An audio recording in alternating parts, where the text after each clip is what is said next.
All right. Are you ready? Ready. Let's do it. All right.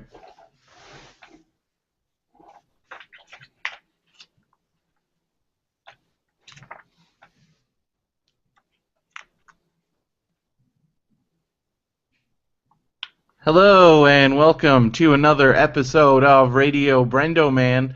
I'm Brendan Creasy, and Phil is on vacation again. So we have a special guest with us, Mr. Brian Apodaca from Zombie Outlaw. How you doing, Brian? Pretty good, pretty good. Not too shabby. Now we got those technical issues taken care of. That's okay. You know, things happen. So you just got back from work, is that correct? Yeah, I work overnight, the overnight shift at a hotel here up in LA, Hollywood area. All So right. So I wanted to yeah, I ask got you some things about that because that sounds pretty cool. But first of all, like you work this night job, but you also write comic books. Your comic book is we've had you on the show before, but for our audience that might not be familiar, you write a comic book called Zombie Outlaw. yeah, Zombie Outlaw, and actually this year at WonderCon I've got another comic coming out, or at least the first chapter of this comic called Next Man Up, which Next is Man Up. What's that? well, I guess I keep hearing this term in these football games or different sports, and so I just kind of stole that term. But it's basically it's a female lead. She's African American. She's kind of like based on Beyonce's sister Solange, but The one that for beat some up reason I have this Jay-Z? magazine is sorry. Didn't Solange beat up Jay-Z? I think so. Yeah, like in an elevator, they had an Yeah. elevator video or something, and there was some drama there.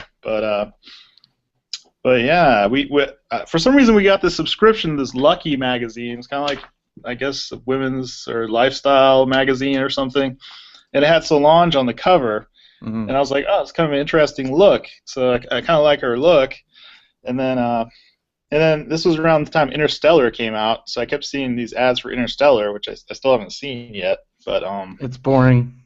yeah, I hear it's kind of long. Like it's very It's really ambitious. long. It's really boring. I liked like half of it. You might Yeah. like it. I mean, I don't know. Did you see Gravity? No, I didn't. I remember you talking about it, I saying it like was awesome. Gravity way more because it was not boring. Yeah, I think you guys were talking about it on Popsicles, or I Well, Derek didn't like it as much as I did and kind of gave me a hard time about it, but whatever. I liked it a Gravity. lot. Yeah. Yeah. It, What about did Derek? He didn't like Derek Interstellar then? hated Interstellar. I only sort of hate it. Yeah. Yeah. I'm Well, starting to Christopher think Nolan. that Christopher Nolan's like not all that. Well, he seems kind of like hit or miss. But I mean, he does swing for it. He does go for it. So it's like Yeah, I guess my problem with him is just like I don't know. It's very like Interstellar was just very long-winded and plus like I don't know. I could figure it out. Like there's like a it's not really a twist in like the Shyamalan sense, but it is like a reveal and like he telegraphed it so huge that it wasn't even a surprise for me. so it didn't really. And then there was It like didn't really. this whole B plot that with involving Matt Damon that was completely unnecessary. And Matt Damon's in that movie. yeah, it's dumb. It's really dumb. I don't want to Wow. spoil it for you because Yeah. again, I think it's something you should watch. But Visually, it looks cool visually. I well, mean, yeah, just visually it's nice, but that doesn't. I don't know. That that doesn't doesn't. make the story great. Yeah. Yeah, and the music's beautiful too. The music's amazing. Yeah. It's just, I mean, and I mean, McConaughey's being McConaughey, and yeah. Yeah, we just saw one Um, of his car ads the other night, Laura and I, and she was started Never seen laughing. those before. The Lincoln Well, ad. I've seen. I think it was a new one or something because I seen the one where he's driving, but then this was like he was standing outside the car or something, and My uh, my yeah, favorite Laura started laughing. My It's favorite like, is is this real? oh yeah, they're real. They're totally real. I mean, my favorite is the Jim Carrey SNL ones, where Jim Carrey's doing it. Oh yeah, yeah. He's like picking his nose or whatever. All right, Yeah. so this new comic, what is it about? It's about this Yeah, lady. sorry. Getting back to that. Okay, so it's basically I thought of I kept getting inundated with these interstellar ads, and I saw that and it had this magazine with Solange, and I was like, okay, Solange in a spacesuit. So it's kind of like the Solange uh, female lead, and she's going to be having space adventures, or she's basically going to be like the chosen one, last starfighter sort of thing, where they're gonna need her to save the world or the universe or whatever. So So are you doing that with, and your artist name is Benny, right? It's Ben, yeah, Benny. Benny is the zombie outlaw artist. Actually, Okay. this is with a different artist. Okay. This is with a British guy. Actually, he did the first. It's only like 8 or 9 pages. So this at WonderCon we're gonna have a flip book, which we're still putting together now. But Nice. it's gonna be yeah, it's gonna be like 7 pages of Zombie Outlaw 3, like a little preview, and then the other half is if you flip the book over, it's gonna be 9 pages of this Next Man Up comic. And so So yeah, the artist for that is really cool though. His how'd you name is find this Casper. artist? Yeah, it's kind of weird. It actually goes back to Comic Con since Mm. we talked about Comic Con last year. Why not? Like Uh, that's where a lot of people find their artists. I know Brian Lynch found the artist when he redid Monkey Man. He found the artist at Comic Con. yeah, isn't that the guy? Was he doing Bill and Ted's or? He did, yeah, he does Bill and Ted now. He wrote Minions, which is coming out this summer, and he also did he did Bill and Ted, and he also did the his new book is Monster Motors. It's about like cars that are monsters. It's really awesome. It's on IDW, and he also the Bill and Nice, Ted book just came out. Both of those just nice. came out. Everybody should check them out. But Yeah. so So yeah, so you're at Comic Con and you found this British dude, yeah. Well, there was a long. It's I was in line for a Pro Pass like 5 or 6 years ago which is behind this always guy. the thing about the Pro Pass line that bothers me is that Yeah. everybody thinks that they shouldn't have to wait in line because they're like I'm a pro. Every year without fail, like Yeah. without fail, you'll get in the pro badge line and there are people trying to cut because they're like, oh, I'm a pro, and we're like, we're all Well, pros, and actually, that's kind of how I became friends with this guy. There was there was two other guys, or at least one other guy trying to cut in front of us, and I was like, dude, like there's a line in here, man, come on. And then the guy that was standing next to me was like, yeah, what's wrong with this guy? So finally, that guy had to go, to the back of the line, and then so I started chatting with this guy, like, man, what's wrong with these guys cutting the line? And this guy's actually Australian, but he lives in London. And this Mhm. isn't the artist that I have actually, but this guy's Chris. His name's Chris Thompson, and he's on some of the panels. He's Pop Culture Hound on Twitter, Okay. and he's like a journalist a comics journalist, and he works or manages or something a store in London, Orbital Comics. And he's a really cool guy.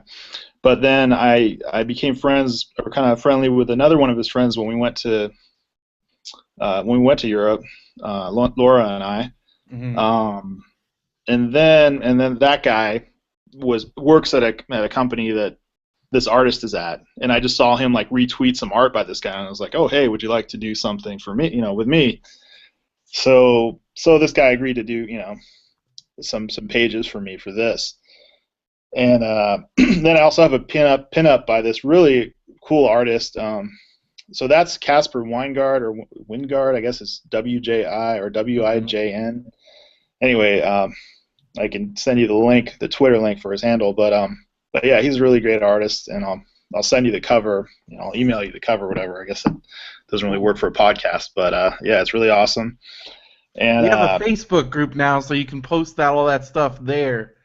okay, yeah, we could do that. I Feel could do free to that. post anything you want to talk about. I give you free reign to pimp your shit. Cool, cool, man. Sweet. Yeah, Just there's don't go crazy. I'm just yeah, kidding. I'm just yeah, kidding. I'm just yeah. kidding. Oh yeah. No, then this other artist I got to do a pinup for it. He goes by Jo Applegate, and he's Bounce X3 on Twitter. Hmm. He's a really awesome artist, and I really like his stuff. So I'd like to do some actual sequential stuff with him. But he posts like all these. He should be doing comics. Like he should be like an established like guy from Marvel or DC or be doing his own stuff because he's really good. But he posts like all these I'm big into basketball and stuff, so he posts all these basketball like images, but it's like comic book style art, and it's really awesome. And so he did a pinup for me for this, and actually, I can't get into it, but he may be doing something for a swag box for a certain Benview network, but you guys will have to wait and see what that is. So you're excited for WonderCon. We're all excited for WonderCon. I'm fired up. Yeah. You got a table there. Yeah, I got a table there this year. I don't know if I'll be back next year, so I'm really trying to. I mean, I don't know if I'll have a table there next year because I might not be able to just the way things are going. But yeah, I really want to milk as much as I can out of it this year. So your table? Do you know where your table is so you can tell our audience? Yeah. Thank you. Yeah, we're gonna be in the small press. SP001, or I've seen it SP01, but anyway, it must be at the front area of small press, and so it's a good location. I think we asked for them to put us in kind of it's always best to be kind of on the corner, on the end of a row, because then you're going to get traffic from both directions. So we're trying to do that. Cool. Well, if any listeners are headed to WonderCon, be sure to go. Say hi to so Brian, you're going to be there, and who else is going to be there with you? Yeah, I'll be there. Benny will be there. A couple of you guys will probably stop by. And, you're going to make your wife going to be helping you out? My wife will be in Greece. She might be there Saturday or something. Oh yeah, your wife's like a world traveler, and sometimes she takes you with you, and sometimes she doesn't. Is that how that works? Yeah, pretty much. Yeah. We haven't. You're always talking about going to China. I've never been to China, so maybe we'll go there. So your wife's a teacher, right? But, am I getting that wrong? Yeah, she teaches at a fancy school here in LA. She used to teach at a Catholic school, which wasn't as fancy, but now it's like a real fancy school. So is that like her spring break, and that's why she's going on vacation? Yeah, she gets a lot of time. Yeah, she got like 2 weeks off or whatever. Yeah, Phil's wife is a teacher, so that's why they're on vacation right now, because it's her spring break. So they went on a since they already went on a. This is so ridiculous. I always have to explain Phil's life because it doesn't make sense to normal human beings. It sounds awesome.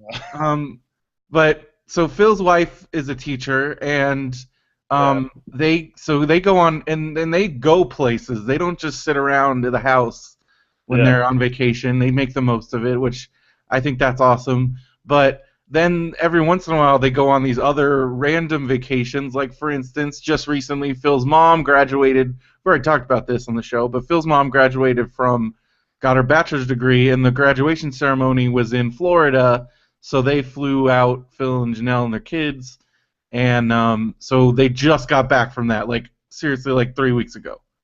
But because you're always talking about how he's on his never-ending vacation sort of thing. Yeah, as Mario Flowers, our listener, likes to say, vacation from what? Because Phil doesn't have Phil doesn't have a 9-to-5 job, but especially as I've learned, having witnessed Phil's life, it's a 24-hour job, being a dad, and his kids are seriously genius kids. He's got kids. That's a lot of time and he's doing a really good job with them. Like, his daughter she's in 2nd grade and she can read at like a 5th grade level. She's a freaking genius. Yeah, I don't blame anybody for spending time with their kids. I mean, that's probably more important than any other things, you know. So and especially like growing up not having that like constant, like, I don't know. I mean, constant supervision, I guess, that can be like a not so great thing, but at least having a parent around, like, I didn't really have that. I mean, my mom worked at home, but she was working. So but Phil seems pretty supportive, like he would be super like supportive and awesome. Like he doesn't seem like the type to really like be so hardcore and strict that he would impose all his views on them, you know, like definitely not. Definitely he's gonna let them be who they're gonna turn into, you know. Yeah. Like, for instance, we've already discussed, like, I'm like, what are you gonna do if one of your kids is a total jock? and he's like, I won't be able. I'm not probably not gonna be able to keep up with him, but I'm not gonna. He's gonna support that. He's already said. I made sure because I mean Yeah, that's a reality that all geek dads face is that yeah. there's. But so far, I mean, right now I think he's doing pretty good because all Luke ever wants to do is play Zelda. So he is his father's son. But so they're on vacation all the time, and they just went on their spring break, which because they went on this giant Disney World vacation, they kind of dialed it back a bit, and they went on a road trip. So they're like in the San Luis Obispo, and then going up to like Morro Bay and Pismo Beach and all Uh, that stuff. So they're well, just that's doing cool. that. I like Morro Yeah. Bay. Morro Bay is awesome. Yeah, one of my friends, longtime listener of the show, Justin Weeby, moved up there. He seems to like it. And Yeah. but the other thing, so yeah, so your wife is going to Greece, and she went to so she went to South Africa. Did she like that? Yeah, she went to Africa. Well, not South What? Africa. South, She not went South on like Africa. safari. I think like Kenya and a Oh, couple of like one places. of those trips. Okay. Yeah, she went. And then I think that was 2 years ago. And I think last year she went with her sister to Galapagos. She's a Wow. biology teacher, so that's, right up her alley. So yeah, she does all this crazy stuff. I guess, we don't have kids yet, so she's trying to do all the world traveling now. And you She's kind of guys, addicted to it. for your honeymoon, you went to Peru. Is that We went right? to Peru. That was pretty awesome. Yeah, they had this place like with these sandwiches. It was called like Monstros or something. They're like monster sandwiches. That was awesome. But I know a little bit about Peru because I did a report on the Inca Indians. And so oh did you yeah, get to yeah, we went to go? Machu Did Picchu. you go to Yeah. Machu? Did you go to Lake Titicaca? That's still my No, favorite. she wanted to go, but I was That's the like, I best had like, name for a place in the whole entire world. it's kind of ridiculous. Yeah, that is. It's kind of the Bell Beefer of lakes, I guess. All right, that's another thing we got to talk about. I got a list of things I want to talk about with you. But you talk about how you met this dude. You're a comic book artist in line. I think that's funny Yeah. because you're like one of the most outgoing dudes I've ever met. Like in those situations because that's how we met. Was you Yeah, talking to me?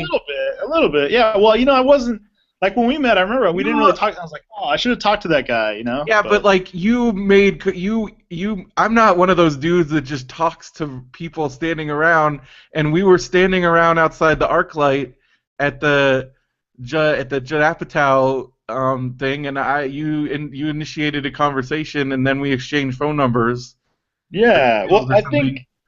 I What's think your how do you I don't know, you're really good at that. What's your deal with I that? think I'm better at it with people who are not into it as much. Like, because I'm not super into it, but I can recognize someone else who's not super into it. So it's almost like you're more comfortable with other people who are not You met a really. fellow uncomfortable person, so Yeah, it's like I'm more comfortable with other people who are uncomfortable. I don't know, but I'm not. I'm definitely not the guy who's like friends with everybody in the bar or the party or anything. But if you're somebody else who's uncomfortable at the party, then I'm like, hey, this is cool. So that's your mechanism when you're uncomfortable is you're like, okay, I'm gonna find this other dude or girl, and that's how you cope with your uncomfortable. Because me, Yeah, I mean, I just sit there on my phone or I don't talk to anybody. yeah. That's well. Now I have the smartphone. I had it like this brick or kind of prepaid phone for the last few years. I finally got this like smartphone, and it's kind of freaking me out though. Yeah, it's Yeah, like yeah, you really. it's I get it, because I'm back off the true Yeah. smartphone because I got this piece of crap right here.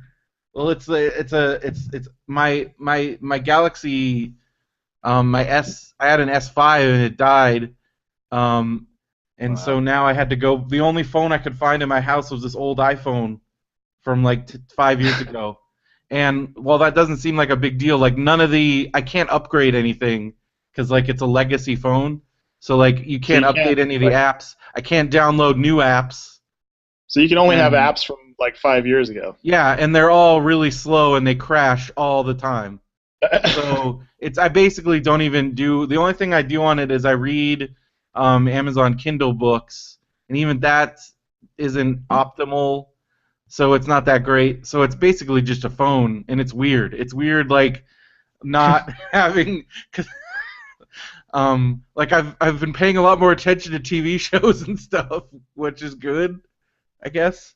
Um, Yeah. I don't know how it all works with like now I have its Twitter on there and everything, and I'll just go to lay down, and all of a sudden I'll hear like the Twitter like some retweet or something go off, and I'm like, what yeah, the hell? And it's I almost tweeted too some much guy sometimes. like last week. I tweeted some guy like I work overnight, so I tweeted, I didn't, I figured, whatever, he's just gonna check his Twitter in the morning, whatever, like because I'm used to using Twitter like on a like laptop or on an actual Mm. computer before I had this phone. So I tweeted this guy a couple questions, like I DM'd him, yeah, and then like the next morning I get off work and I got like a tweet back from him like, "Why are you asking me these questions at 2 a.m.?" I'm like, "Sorry, dude." I didn't realize it. He was like, "Oh well, it was my fault because I didn't turn my settings off my phone or whatever." But he was all irritated with me. Like, oh man, I'm sorry. I didn't really realize that's how it works. But yeah, weird. This modern day. But I just thought that was funny because you talked about meeting that dude line. But yeah, we met at what was that, like 2008, 2009 Yeah, ish. might have been 2007 or something. It's been a while. Yeah, that was so it was Paley Fest. That was like Judd Um, Apatow and Friends or that something. was like the greatest thing of all time. The more I Yeah, think, like the Freaks and Geeks thing was great, and yeah, so but the Apatow, the evening with Judd Apatow was almost was in a different way as great because it was like everybody from his career, like starting from the beginning. So like it would started out with Gary Shandling, and Gary Shandling's probably the funniest person in the world, yeah. You had Gary Shandling, you had Tom Arnold, and like Andy Jason Dick from Segel, a lot of the Freaks and Geeks yeah, people. like Like, he brought it out like in eras. So he brought out like Tom, like so first he brought out Gary Shandling and Tom Arnold because he got to start writing jokes for both of them, and then he actually worked on the Larry Sanders Show. Then he brought out Andy Dick, who he worked with on the Ben Stiller Show. Then he brought out like some of the Freaks and Geeks guys, like he had Paul Feig, Busy Phillips, Seth Rogen, and Jason Segel. Then he brought out like the newer era people, like he had Jonah Hill and who else was there? Paul Rudd was there, and it was awesome. yeah, man. I But wonder because you guys are fans of like Apatow. I guess we're all fans of Apatow, and then Kevin Smith and Dan Harmon stuff. So I wonder if it's interesting to you when you see some of these actors go from these different people. You know, I guess there's been some actors that have crossed over into other, from well, these yeah, other. that's like always my favorite thing is when there's those kind of crossover worlds. Like, when I was super stoked when Seth Rogen kind of crossed over into the Kevin Smith camp Yeah, and things like that. That like when like I mean when you think about it, I mean yes, I people criticize Kevin for like basically when he had Seth Rogen and Elizabeth Banks, but then his whole thing is like, well, I mean, when you really think about it, I was doing R-rated comedies before Apatow was, so it's a yeah. logical step. And I thought it was fun, but And then Ken Jeong, he was in that Knocked Up, right? yeah, well, Dr. Ken, I think Apatow discovered him because that Yeah, was because he was yeah, he was in Knocked Up, but and he was doing like stand up and improv and stuff. Because I saw him at a couple other things, but that was like his. I think when he did Knocked Up and some of the other stuff, he was still doing full time. He was a doctor. I think he was still doing now, medicine. yeah, like I don't. I'm pretty sure he's not doing that anymore. But at the Yeah, time, like, because he was like a surgeon, which is crazy, but awesome. yeah. That's a high functioning dude that right there. He's able to, become a doctor and I still just like. I just wonder if in any world he thought like okay he went to medical school but at night he was doing or whatever he was doing like the stand up and then at some point he would end up in the highest grossing box office comedy of all time totally naked like Yeah, that's a he's pretty crazy career trajectory right there. that's not. Yeah, then he kind of knocked up, gave him a little bit, and then he was in And then those he got hangover hangover and then that was movies, it man. Infinity. So yeah, yeah. I checked in Dan Harmon to my Oh hotel. shit, that's Yeah, today. Community but season 6 oh, starts today. I think I did see something online. Yeah. So you got is it are they doing it like It's on Netflix or Yahoo Screen. I think they're not. They're not doing it all at once, which okay. is, I think Okay. that's kind of a good thing because I kind of want to pace that out. I want to space it out because Kimmy Schmidt dropped on Netflix last weekend and I've already watched the whole thing. Oh yeah. Which if Yeah. you have you seen Unbreakable Kimmy Schmidt yet? It's I've I just mean, seen bits and pieces of it. oh My my god, wife's been watching it, but it looks good. it's amazing. I mean, if you're a fan of 30 Rock especially or anything that like that any Yeah, I good really like the actress from The oh my Office. god, Ellie Kemper, she's hilarious. She's amazing. She was awesome. She's really great. I've been watching. I mean, my two favorite comedies right now, like the two. I mean, aside from Bob's Burgers, which is my top right now, and then Community's Oh, coming back. Oh, it's a good time right now. Um, yeah. but because I've been super depressed since Parks and Rec was over, like really depressed. Oh, I haven't seen the last couple episodes of that. Oh my God, the last, like, okay, the Doesn't it last, take place in the future or something? The yes, last. well, the whole season. Have you watched the last season at all? Because I did. I think the last ones I saw were they were in London, and that must have been okay, last season. because yeah, the I might have, last season they jump like 5 years in the future. that's funky. It works. It seriously works. So it doesn't throw you off or anything. No, It's not. no, no, no. Yeah. It's amazing. And then the last episode, they flash forward like 20, 30 years. The way I described the last episode of Parks and Rec, did you watch 6 Feet Under?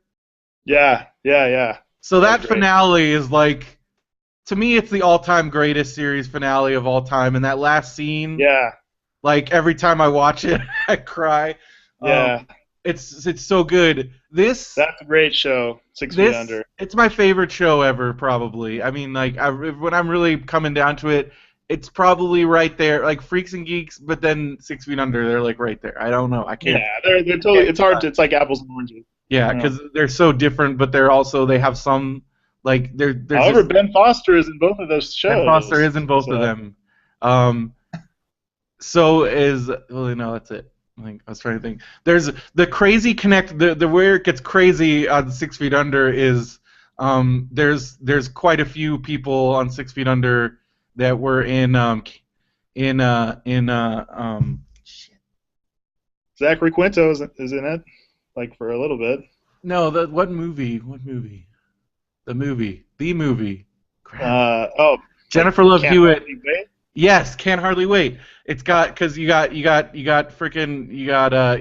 Oh, what's the oh yeah, girl's like name? Peter Fasinelli or Peter Facinelli, Rodriguez. What's his name? So Rico is in Can't oh Hardly Wait yeah, also, and Lauren Ambrose is like the main girl in Can't Hardly Wait. So there's like multiple yeah, people, and then you also yeah. have. It kind of really follows her a lot in 6 Feet Under too. She Well, kind of yeah, is a she's through my line. Claire is my favorite character in 6 Feet Under, probably. Just her and Yeah, her relationship with her mom. Um, it pretty much mimics like my youth, like the relationship I had with my mom after my dad died. That show I can relate to like more than anything. I think that there's a few. I was just talking about this with somebody. There's a few shows that like get the whole grief experience right because so many of yeah. them don't. Like you go like the TV idea of a funeral is like so ridiculous compared to like reality of funerals. So but the first episode of 6 Feet Under when they're at the funeral, like Yeah. that is the most perfect like portrayal of a funeral I've ever seen. It's the most But accurate. it definitely feels authentic. I mean, Well, it's because still show, but yeah, so much of it feels like it well, definitely feels like it's coming from a real place. yeah, Alan Ball, like when you read him, like his interviews, like because his sister died when he was really young, and some other things happened, and so it came from a really honest place. But so going back to Parks and Rec, I just consider the Parks and Rec series finale is like the 6 Feet Under finale, but not sad. Like Yeah, just not like the comedy version of it. yeah, but it's also but it's sad in a different way. It's just sad because I've grown these characters like you watch them grow in a way I hadn't seen on a lot of other shows. Like Phil and I always joke about like Chris Pratt's character. The fact that he became what he did on that show is nuts because he just started off as like a throwaway character. Yeah, it seemed like a character was only gonna be on for an episode or two. Yeah, and then they realized like, oh, this guy's hilarious and Yeah, amazing. And then I don't think because you look at the first season and especially the first couple episodes, it was gonna be like the Leslie Knope show, kind of like on The Office, where like yes, you have these supporting characters, but they're not like wholly fleshed out. A lot of the supporting characters, especially when this show started, both The Office and Parks and Rec, they weren't really yeah, fleshed out. Like I don't think they knew what they had with Ron Swanson like the first yeah. season. Like and then That's a great. and Yeah, I mean that's another show where it's just so many characters are great, yeah, and like and then that Aubrey supporting Plaza. cast. You Aubrey know, Plaza, man. a lot of people don't like. I've seen a lot of people complain about her, but I Oh, think I she's love her. She's she's the awesome. best. She's so funny. Yeah, I got to see her. She did so. I think one of the first things she did was Funny People, yeah, yeah. and She was in. Speaking of crossovers, she's in the Apatow. yeah. Yeah.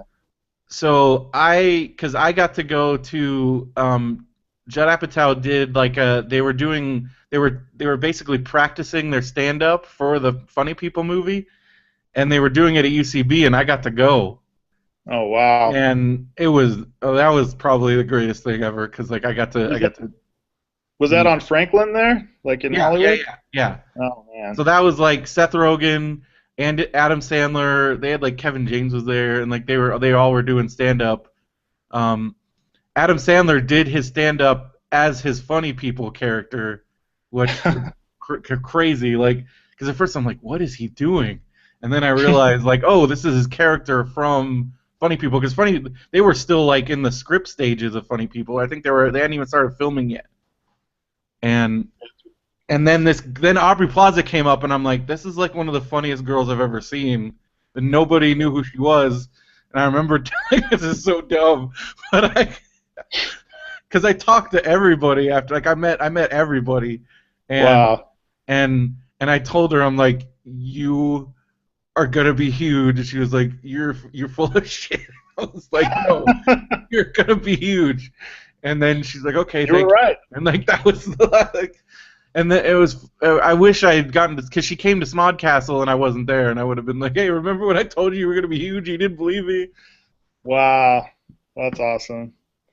But Yeah, man. That's crazy.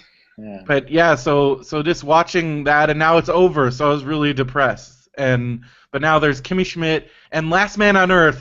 Have you seen that yet? I With Will haven't watched. Forte? Is it on Hulu It's or? on Hulu. It's on Fox. It's on Hulu. You should watch it. It's amazing. It's really good. It's Yeah. it's Will Forte and Kristen Schaal and Will Forte. Basically, the show starts. He's the last man on Earth. Everybody's gone. Yeah. I saw that that was him in Nebraska, right? Was that him? Or Yes, was that? that movie is amazing. Oh, I love that movie. Yeah. That was pretty cool. Bruce Dern, man, he's great. Yeah. He just wants to drive. He just wants to drive that truck. The end of the movie. It's always when I found out that like I didn't put the connection together that was Laura Dern's dad. And Stacy But Keach was in that. If he was awesome in that.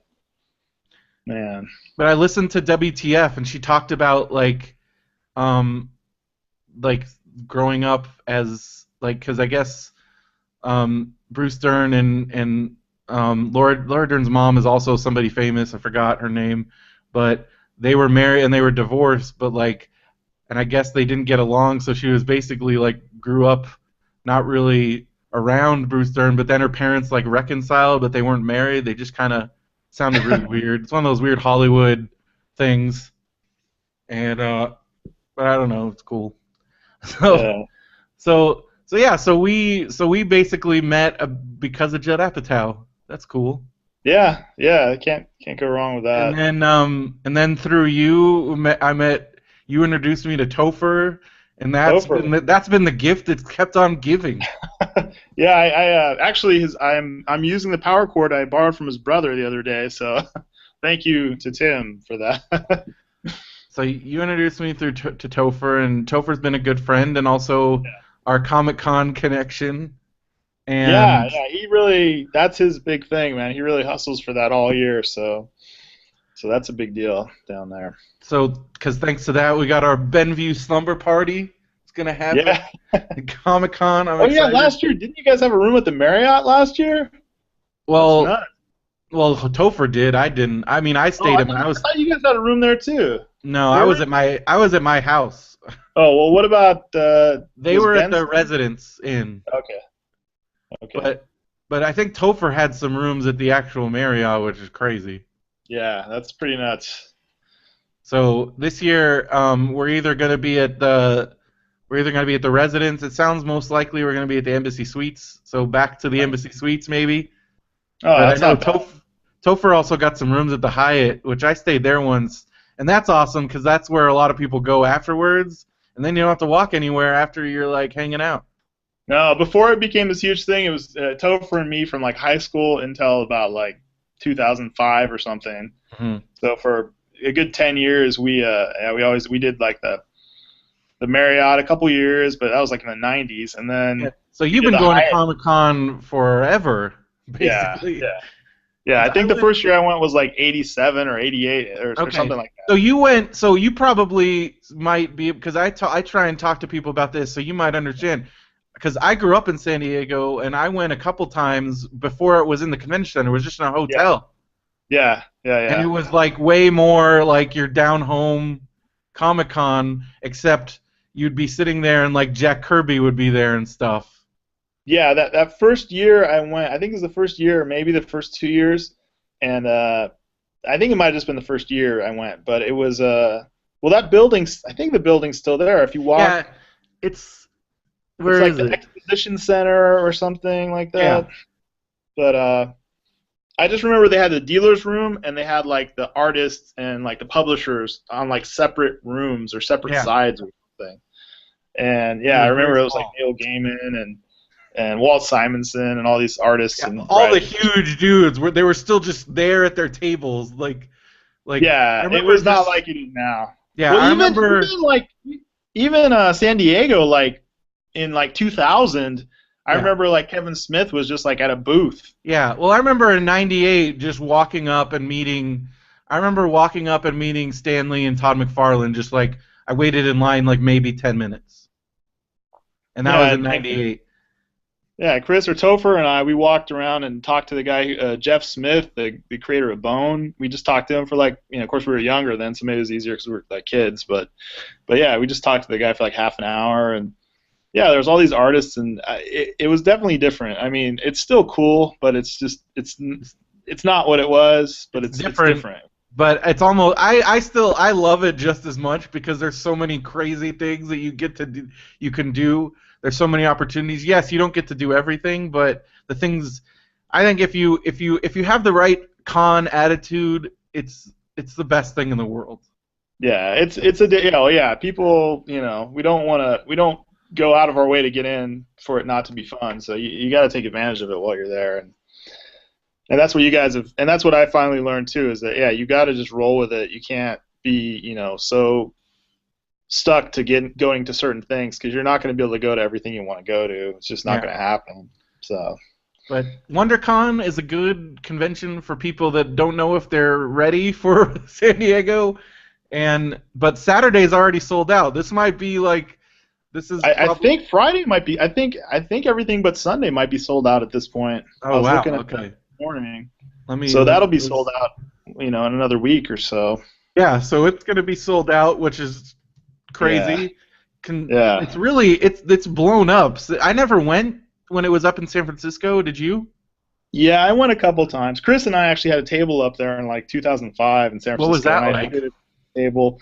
It was still pretty mellow. I mean, it's pretty big, and I kind of feel bad for the people up there that they don't have it up there. Hopefully they'll put one back up there, but we'll see. But yeah, Yeah. it's nice to have it because we live down here that it's here. It's But yeah, that awesome was having like two big cons now, like yeah, every year. this huge thing. Yeah, and WonderCon, while it's getting crazier, it's still like It's it's still no problem. super like Saturday is still sold out. Friday, so there still are Friday and Sunday badges, Oh, okay, okay, but those got yeah, to be going fast. but still, The it's not. It's 3-day like badge anybody who is wants to get gone. one. It's not. You don't have the epic waiting system or any of that. So Yeah, it's still kind of like Comic Con 2007 or something, or yeah. 2008 or something. It's getting there, and the panels. You have a pretty good shot of going to the panels you want to go to because the arena is huge. Yeah, And I haven't been in that in WonderCon or in Anaheim. I haven't been to that. Although, yeah, usually I'm. I've gone a few times. Like Benson and I thought we didn't have a chance to because we went to the Much Ado About Nothing panel like a couple years ago, and we just Wow. like walked in and we still got pretty good seats. It's a really big venue. I mean, I don't think it's as big as Hall H, but it's still pretty big. Might be as big as I don't know. I haven't looked at the specifics, but I know it's big. Well, well, And apparently they have more. Their selling point when they were trying to get Comic Con was that yeah, they had more meeting space. well they I don't think do. I think they have less floor space, like less overall exhibit space, but more meeting room space Well, or something. the whole they have. Well, you know, at WonderCon they have the whole downstairs that they don't use at WonderCon. Wow, no. But Because then when they have Nam, they use Nam is like huge, and they use the entire there. It's so it could be big. It's I think it's do have more space. It's just they don't use it at WonderCon because there's a whole downstairs area like that's just as big. although even at Comic Con, having stuff on different levels, I feel like even now, even as hard as it is to get into to Comic Con, I still feel like there's a huge segment of people that go to Comic Con that have no idea that panels exist. Yeah, that's true. Like, But then I'm like, don't those people get tired of walking around the floor all day? yeah, Like, how do you do I, that? Like, I get tired of being on the floor after like an hour. I'm like, all right, I'm good. I'm done with this. But there are people that yeah, that's all they do, and I'm just like, don't you get? First of all, don't you get bored? yeah. And second You're of all, not getting like, your full value out of Comic Con if you do that. but I mean, Like, hey, if it's up to if that's yeah, what people want to do. Do you think yeah. people just don't understand like, oh, these panels are things they can go to, or I think that some people just don't even realize that they exist. I think that some people just don't, or they look in the program book, but they don't understand it. They don't just, oh, well, where is that? And they don't. I, I'm not saying people are dumb, but I just like some people are, and then some it's like the people people just, that go to Disneyland and don't use FastPass? and some people are just not investigating it enough. Like I don't know. Like if you're gonna go to that trouble to get the pass, I guess though. You know what's crazy is my wife's work. They had like a charity auction. I won't get into it too much, but one of the prizes. I wish I'd have known, although it might have gotten bid up if we'd have bid on it. But one of the Mhm. prizes was 4 4-day passes for Comic Con, Oh and the man, starting bid was like $600, and it finally sold for 700. So I'm like, dude, that's below that's like the below cost. Like, yeah, that's like below retail. I was like, oh my god, and you could probably put in any name. Like that's the thing I'm wondering how. I mean, I'm not going to get into like what Derek was reading out to you on that popsicles, where people were all pissed and saying, Yeah, oh, save it for the other people and stuff. Like that's kind of ridiculous. But I do wonder as far as like how many of these are going to charity things and how many like are there thousands? I mean, I guess it doesn't matter how many are being given out because there's still more fans and people that would want to go that wouldn't be able to get in there's anyway. it's like 100 to 1. It's like Yeah, people that can't go to people that get to go, and there I feel like right as Phil and I were talking about on the last episode, and we were talking about on popsicles. It's the as much as people bitch about the system. Like I was yeah, saying, I saw some famous people bitching about the Pro system. I'm like, it's the most democratic process. If you're bitching about it, it's because you yeah, want preferential treatment. And yeah. I mean, but it's super democratic, and I don't see how there's any better way to do it. The fact that it's completely random, that if you're going to get into the waiting room, like what other way should there be? I think they've come up with the best possible solution. I don't think there is And a they are solution. always trying to refine it, which they have. I feel like they have. Yeah. Yeah, but it's not. they only have so much space. Yeah, it could never be perfect, but considering the demand, I don't know that there's a way to and satisfy everyone. also considering I've been to other conventions, like big conventions, when they were not able to handle the amount of people there, and it was horrible. The fact that Yeah. San Diego can even because I've seen conventions where you can't even move around in I remember trying to find the lines for panel. This was okay. So full disclosure, it was New York Comic Con, and I've heard they've gotten a lot better because they have managed to scale a little bit. But this was when they got so big, I don't think they knew what to do. Yeah. And so I remember trying to line up for a panel and realizing that I was lining up for nothing. And all kinds of stuff like that was happening the whole time I was there. They just were way too big than they had accounted for, and they had to catch up. Whereas with San Diego, they got that down to a science. And you don't have to deal with a lot of the organizational problems that a lot of these other conventions. Oh, not to They're far better organized than any of the other Yeah. conventions I've been. Yeah, so I don't know. People give Comic Con a lot of shit that I don't think they deserve. They're No, doing the best they can, and also, again, it's still the thing that makes Comic Con what it is regardless of what some people say, it's still a non-profit convention, and that yeah, makes a huge difference. Because go to a Wizard World where you have to pay for everything, and they don't care how many people they let in because they want more money. It's yeah. a I whole heard those different old experience. creation cons or some of those things where they would charge for all the different panels you go to, and Oh, well, those kind of things, those they're like glorified autograph shows. Those are ridiculous. oh yeah. Did you ever go to that Hollywood collectibles show up in I've never gone because every time I think about it, it just seems kind of really sad. And I know some of those guys, that's how they make their money, and I shouldn't, but it just seems really sad. And the kind of people that those hardcore autograph hounds, those Yeah, people scare me. it's weird. It is kind of weird. I went a few times with Topher when we were younger. It was interesting. We saw Corey Feldman there, and Yeah. it Did was. you ever see? I know we talked about it on Radio BrendoMan forever ago, but did you ever see I Think We're Alone Now, the Tiffany documentary? No, I was that about like a stalker or Yeah, it's something, or about four of her stalkers, and oh my god. a lot of the stuff happens at the Hollywood Collectibles show. I'm just like, this is so crazy. Yeah, it's My weird. And favorite, you have a weird mix. yeah, It's like a weird mix of people that are miserable that feel like they realize they're has-beens, and then there's also people who think that they're still a huge star, which yeah. is almost worse. Yeah, but they do some cool reunion type stuff. I remember they had a pretty almost complete Back to the Future reunion there one time, and I almost went, but then I'm like, just the idea of paying to get into something that you then have to pay every person Yeah. for to get an autograph. It's just I don't know, Yeah, I it's not remember my you talking thing. about that.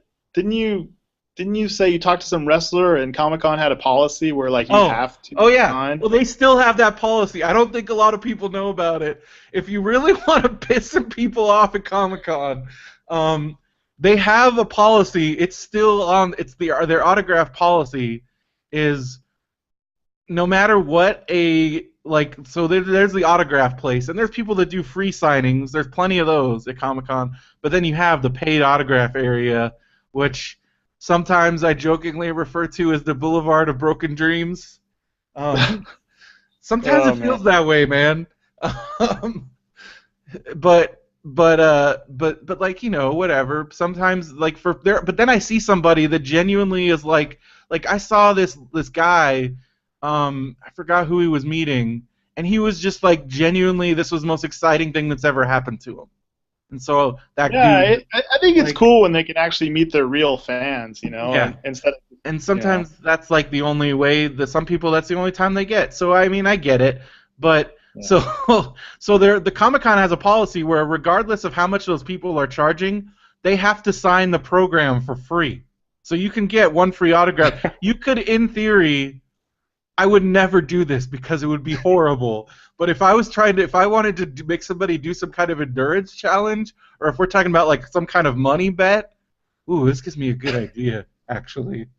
Um, you could go around to that paid autograph area and basically force every single person at that area to sign your program for free, and they have to, otherwise they will Comic Con will kick them out and say like that's Wow. part of their deal because again Comic Con they want everybody to have fun, so they believe that somebody should be able to get a free autograph from whoever like Lou Ferrigno or whatever or that.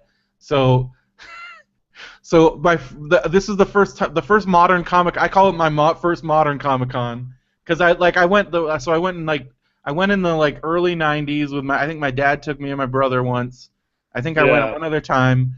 This was before I was at the convention center, so that must have been in the '80s because the convention center opened in '89, right? I think that's right. Yeah, it was Um, once it was like the 90s, yeah. maybe So 89, '89 90. Yeah. because the convention center opened in '89, so we went once before that, and then we went once after, and I went in '98. That was like my last Comic Con experience before I went away to college, and then the first time I went in the modern area was 2005. Yeah. That was the first year of Hall H, and I ended up staying all day in Hall H because I found Yeah. out like, oh, because I didn't realize because there was no line. I walked right into Hall H, but then I think as people got to the con and realized what was going on, it quickly filled up, and then there was a giant line, and I'm like, oh, I can't leave if I want to like because I wanted the very last thing that was happening was um, Tenacious D was gonna play. They were there because Jack Black was there for King Kong, and Tenacious D played, and then they also Peter Jackson had like a panel, and I wanted to stay for that, and I realized I had to stay the entire all day, and I And they don't clear the room, and so I guess and that this would be was a also legitimate before point. they had the food area because now Yeah. they have a separate Hall H food area, so you don't actually have to leave Hall H to get food, and they didn't Yeah, have that like that. little So, in between area, so I whatever. seriously sat there for like 12 Uh, hours. But it was awesome because I saw, let's see, saw Superman Returns. That was the first thing. yeah. Then it was like Charlize Theron with what was that? Crap. The MTV cartoon with the But like Eon Flux? yeah, Eon Flux. So Yeah. that was, but That then was and cool. then that was pretty cool. And then it just got crazy because it was Serenity and and then Nathan Fillion stayed up there and it was James Gunn Slither, which Right. that's where I Yeah. realized like James Gunn was awesome because it was him and Nathan Fillion and some of those and it was just really really funny. Those guys were hilarious and that's where I kind of discovered James Gunn. Um, and then it was so Serenity, and then Kevin Smith, and then just kind of went from there. So it was great, but it was also like, holy crap, I have to sit here all day.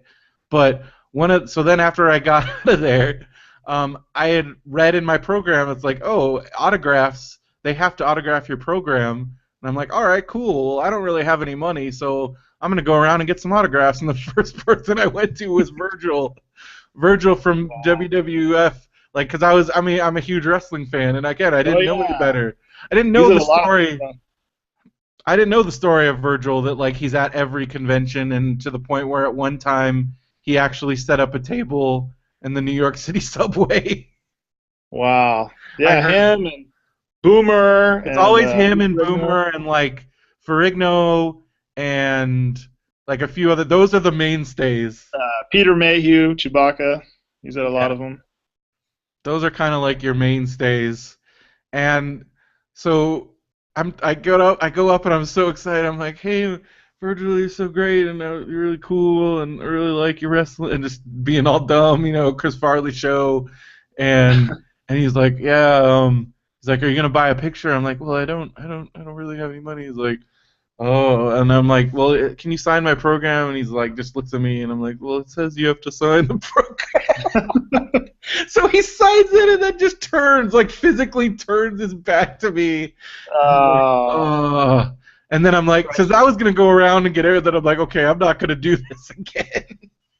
And that was the last time I ever yeah. did. So my 2005 Comic Con program has Virgil's autograph on the front, and that's it. That No other autographs, just Virgil.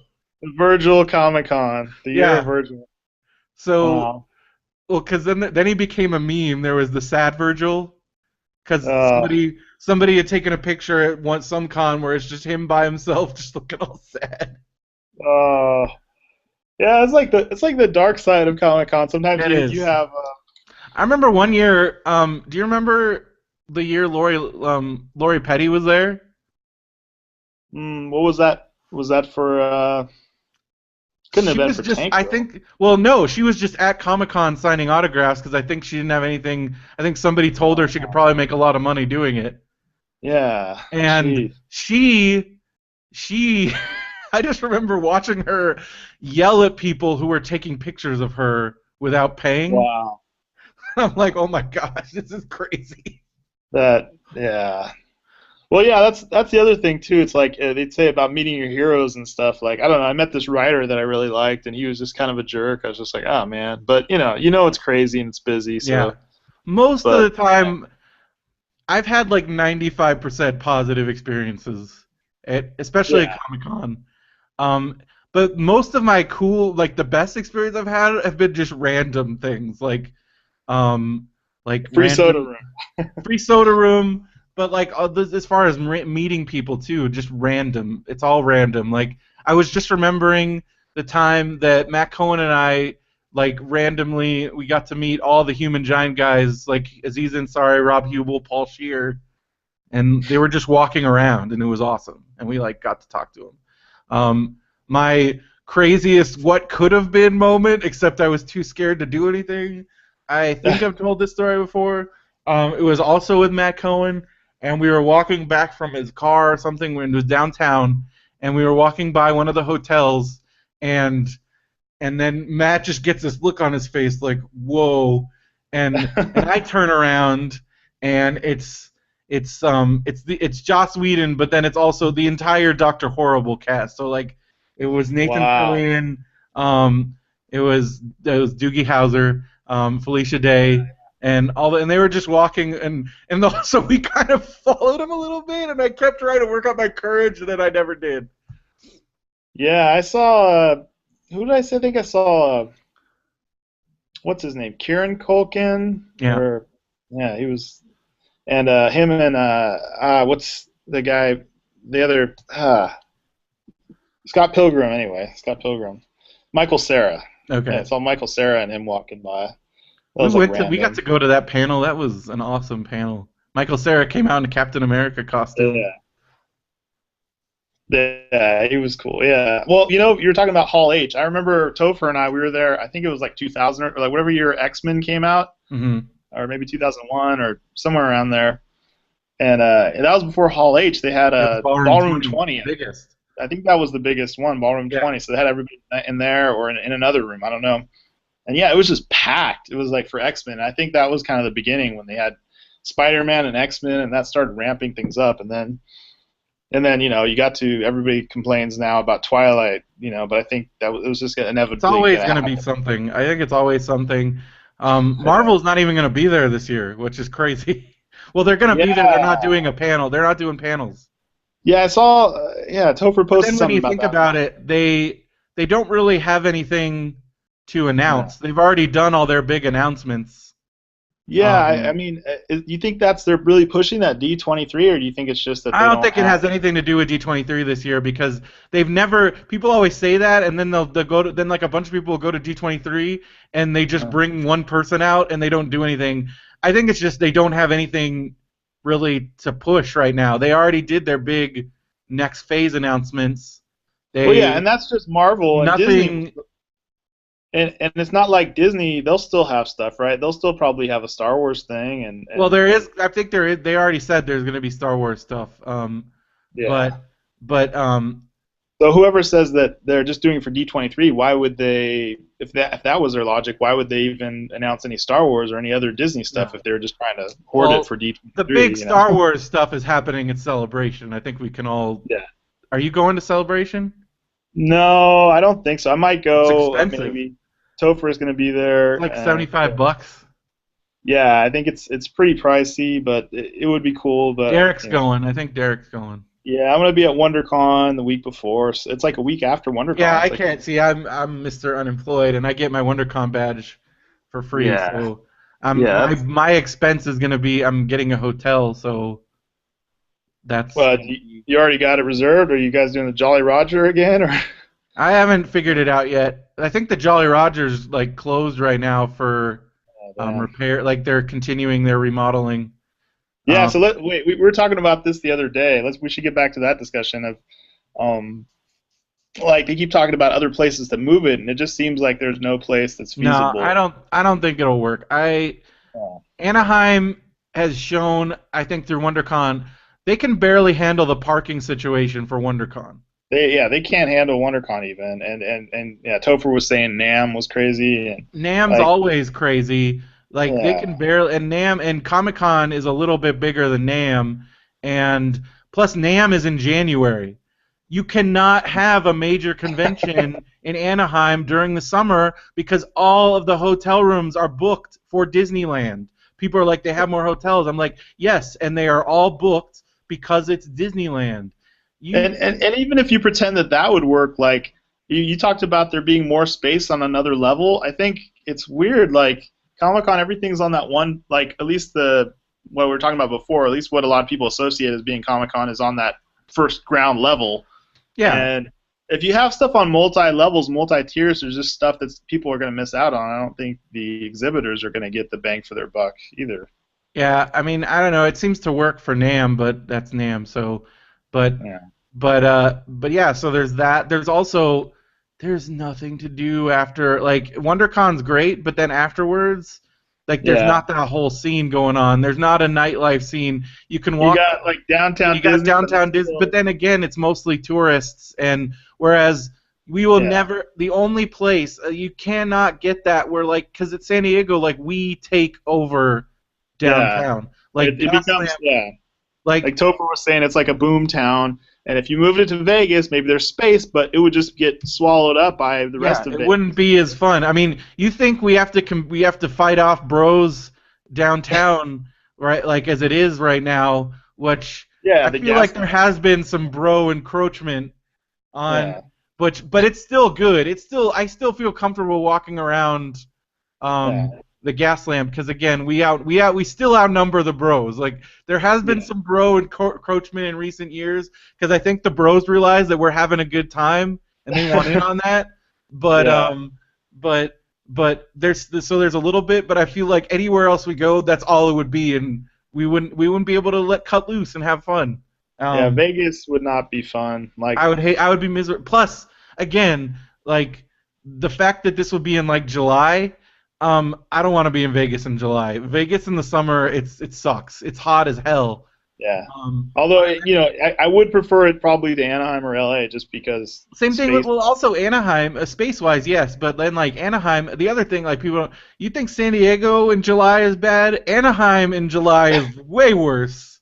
Um, Yeah. And It's then just I feel again with LA, like I mean, I joke about this, but like yeah. people would die. People would die because people from like the Midwest would just start wandering around downtown LA at 1:30, 2 in the morning, and I think bad things would happen. if you move to those other places, well, especially LA, but probably even Anaheim or Vegas, I think that in a couple years it would be easy to get Comic Con tickets again. I think it Yeah, would not be what it is. It would wither out a little bit. I know for me it probably would, but I don't want that to happen at all. Like in LA, where do you they have LA LA, Live and LA, there would be the parking situation is a million times worse, and there's that doesn't driving, parking, yeah. the hotels. Plus, it's also like there really isn't that gas lamp type area because as soon as you leave the LA Live area, you're in scary downtown, That's kind of it. and But it's some of the scariest parts of downtown. well, yeah, you have Skid Row is not too far from there, I don't think. Yeah, But I mean, in San Diego, yeah, you got the water on one side, you got the ocean, people got SeaWorld, and there's there's tons Legoland to not too do. far, and There's tons of places to all kinds of stay. stuff. We take over that gas lamp quarter. It's amazing. You wouldn't have that anywhere else. Yeah, the fact that you can walk out on one side and you have the ocean and the water. The other side, you walk out and instantly you're in the gas lamp within a Yeah. 5-minute walk. You can't do that even in Vegas. Like Vegas actually isn't that convenient. You got all those casinos, but it's actually a lot of walking and a lot of Yeah.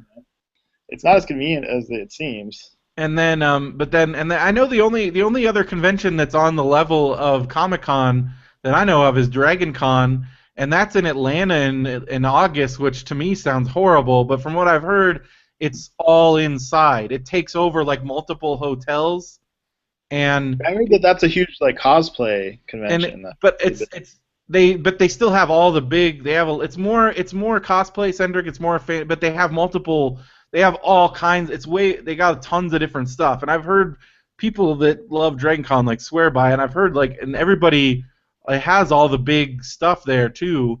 It's just a whole different experience because it's all indoors, because if you go outside you will die because it's Atlanta in August.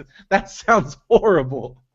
Well, it's amazing how there's this whole culture of Comic Cons now. You have I think they just had one in London this past weekend. Oh They yeah, had I mean it's everywhere now, which Mid I think is Ohio Comic awesome. Con. Because and now you got C2E2, you got New York, you got Emerald City. I think if I were to pick another convention to go to next, I've been to New York once. I really do want to check out C2E2 sometime because in Chicago that sounds cool. But I think if I were to pick another one, it'd probably be Emerald City because my brother lives in Seattle. Seattle's cool, and also all the webcomics people I know like Yeah, love Emerald City. Like they love it. yeah. I've heard it's got a really really fun vibe and it's real comics. Like all the creators I know, like love it. It's their favorite convention of the year. So That I've would be always wanted to check it out. And now that my brother lives in Seattle, maybe I will.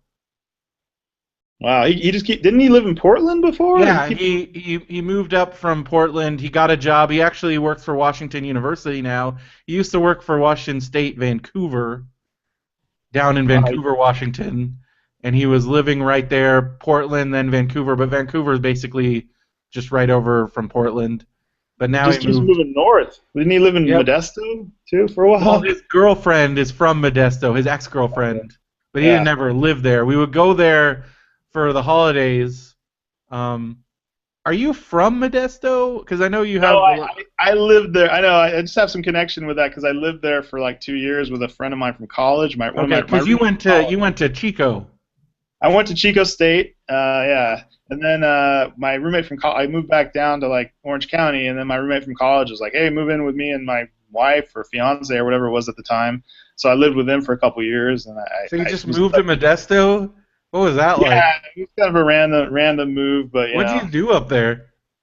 it was it was kind of my Ukaipa period. Okay, now I got you. I got you. Yeah, but yeah, it was fun. It was all right. It was hot as hell the first summer I moved up there. Man, It speaking of gets hot, really hot up there. Yeah, I worked in Sacramento for a couple years, and yeah, it gets real hot. yeah, that's Couple summers, I mean. So I was just there during the summer. But you are close to Yosemite, which is probably the most beautiful place in the world. yeah, it's the gateway to Yosemite. Yeah, I love Yosemite. I worked at a yeah. camp there. Modesto is kind of crummy, but yeah, Yosemite is all right. It's weird. Modesto's weird because like I got to know it pretty well, Yeah, because of Courtney, and like I went there for like 5 Christmases, and it's got like this small town feel to it, but it's kind of getting big, like bigger, and there's like it reminds me a little bit of Ukaipa, where there's parts where it's like super rural, and then you go to these other parts where it's like where Courtney's parents lived, and they live in like this crazy giant mansion. actually, a fun fact for that is that I had a class with this girl. And I took creative writing class when I was up there at the junior college, and one of the girls in the class was Amy Royland, and her brother is the co-creator of that Rick and Morty, Oh Justin yeah, Roiland. So I think he's from up in Modesto. So kind of random, but cool. I still haven't rando. watched that. I mean, I know I should, especially as a Dan Harmon fan. I just haven't gotten Yeah, I around to it. haven't watched it either, but supposedly supposedly it's really good. Benson says it's great, and I believe Benson most of the Well, it time. sounds like it was kind of like a riff on Back to the Future sort of thing, and so Yeah. yeah. All right. Well, one other thing. I guess we're coming on time here. a little Yeah, bit. yeah. But but one of the other things I wanted to talk to you about was your job working at a hotel at Hollywood. I mean, come on, you got to have some crazy stories. Yeah, it's pretty nuts, man. What's the craziest thing that's ever happened while you were Well, working?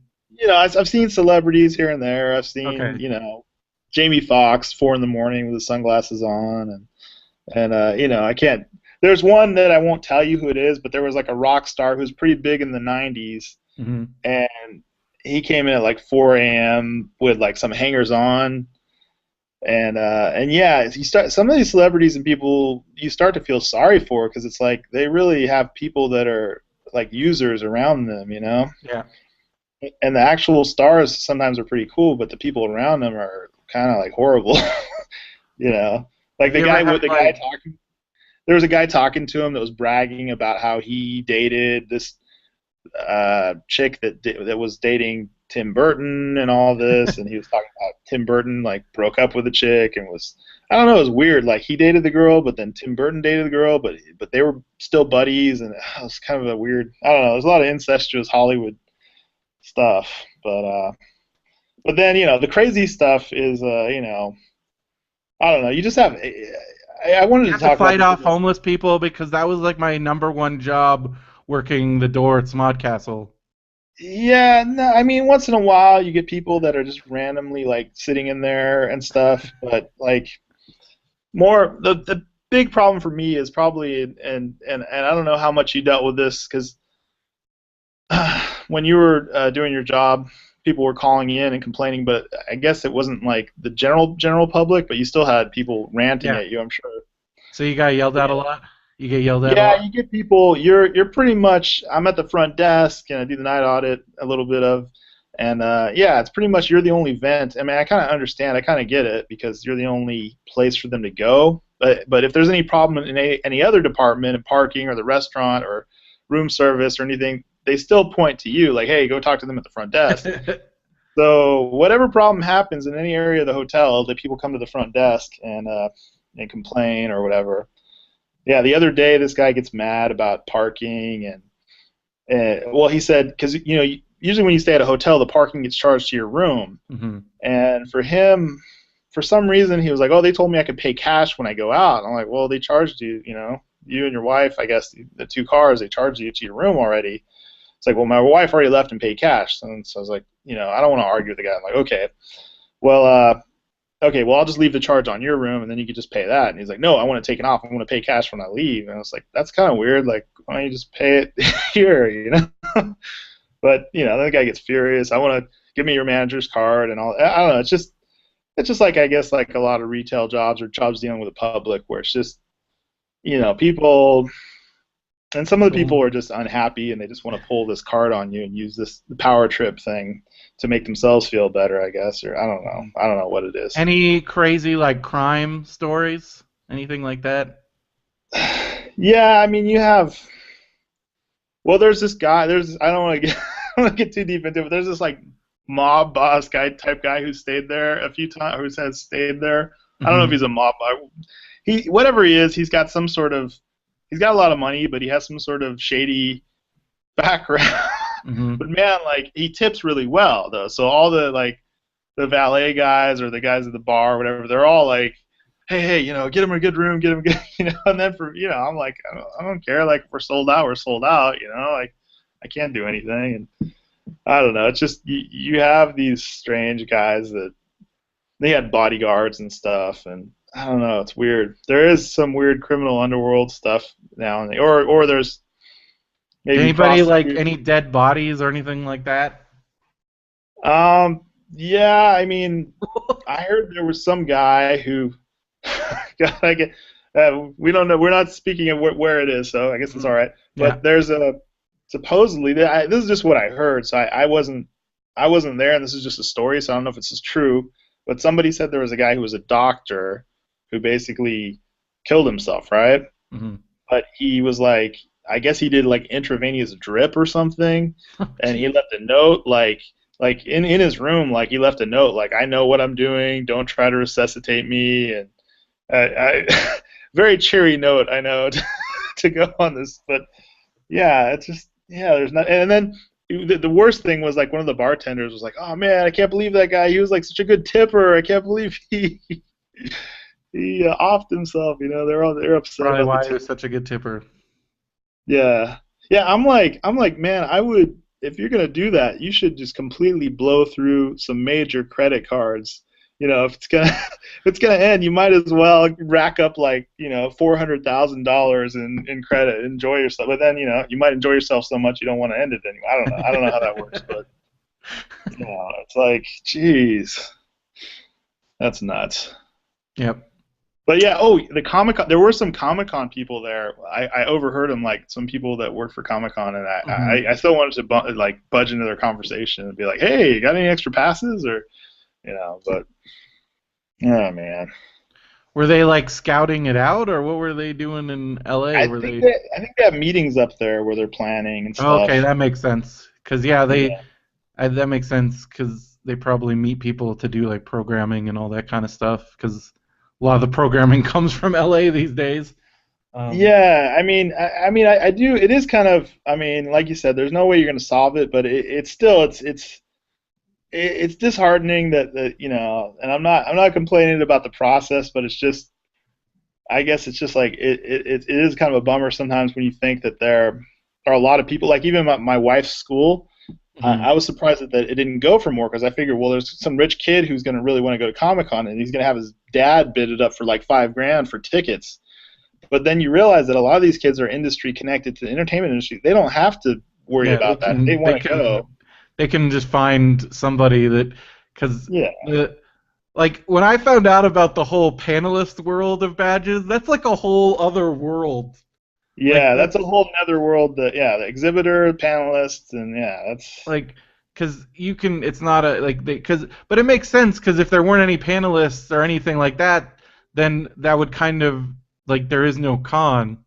So I feel like yes, they have to give those people badges and but stuff. I just wonder how like Topher's told me this sometimes that he's talked to some people there and they say sometimes yeah some of the movie studio people like if you're with Sony or whatever and you're some big wig there you just walk up the day of all right we need 50 tickets Oh, I mean that yeah, that's how it works. I I mean I've seen how many badges they give to some of the Hall H panelists. I've personally witnessed that. yeah It's obscene. It's obscene. And but that's what I'm thinking of like the years like and supposedly Comic Con they're still trying to be like no actually like we can't do that we told you you need to tell us like 2 months ago but then yeah, they're it's a month. really cracking down, but if they scream loud enough, I'm sure a lot of these people they're like, "Well, if you piss off Sony, then what are you going to do?" Like Yeah, I'm sure they leverage their their Hollywood thing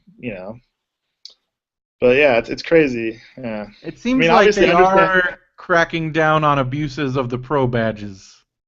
yeah I feel yeah like they've reined that in, but so because again, as we've talked about, I'm always thankful every year I get to go as a pro because I'm always worried that at some point it's just going to be over and then I don't know what I'm going to do. yeah So, I feel like they are going to be more and more restrictive just to kind of cut down the numbers but I feel like they are going to always be. I feel like they're going to look out for the little guy because that's also part of the con. You know? well yeah I hope so I mean I hope that the comic book aspect and just web comics comic books and all that stays part of it because I'm not I'm not necessarily somebody who complains about the media aspect of it because yeah, I like to go see some movie stuff and some stuff here and there, but you have to have comic book stuff. You have to have balance, I guess. So that's tough for them to do.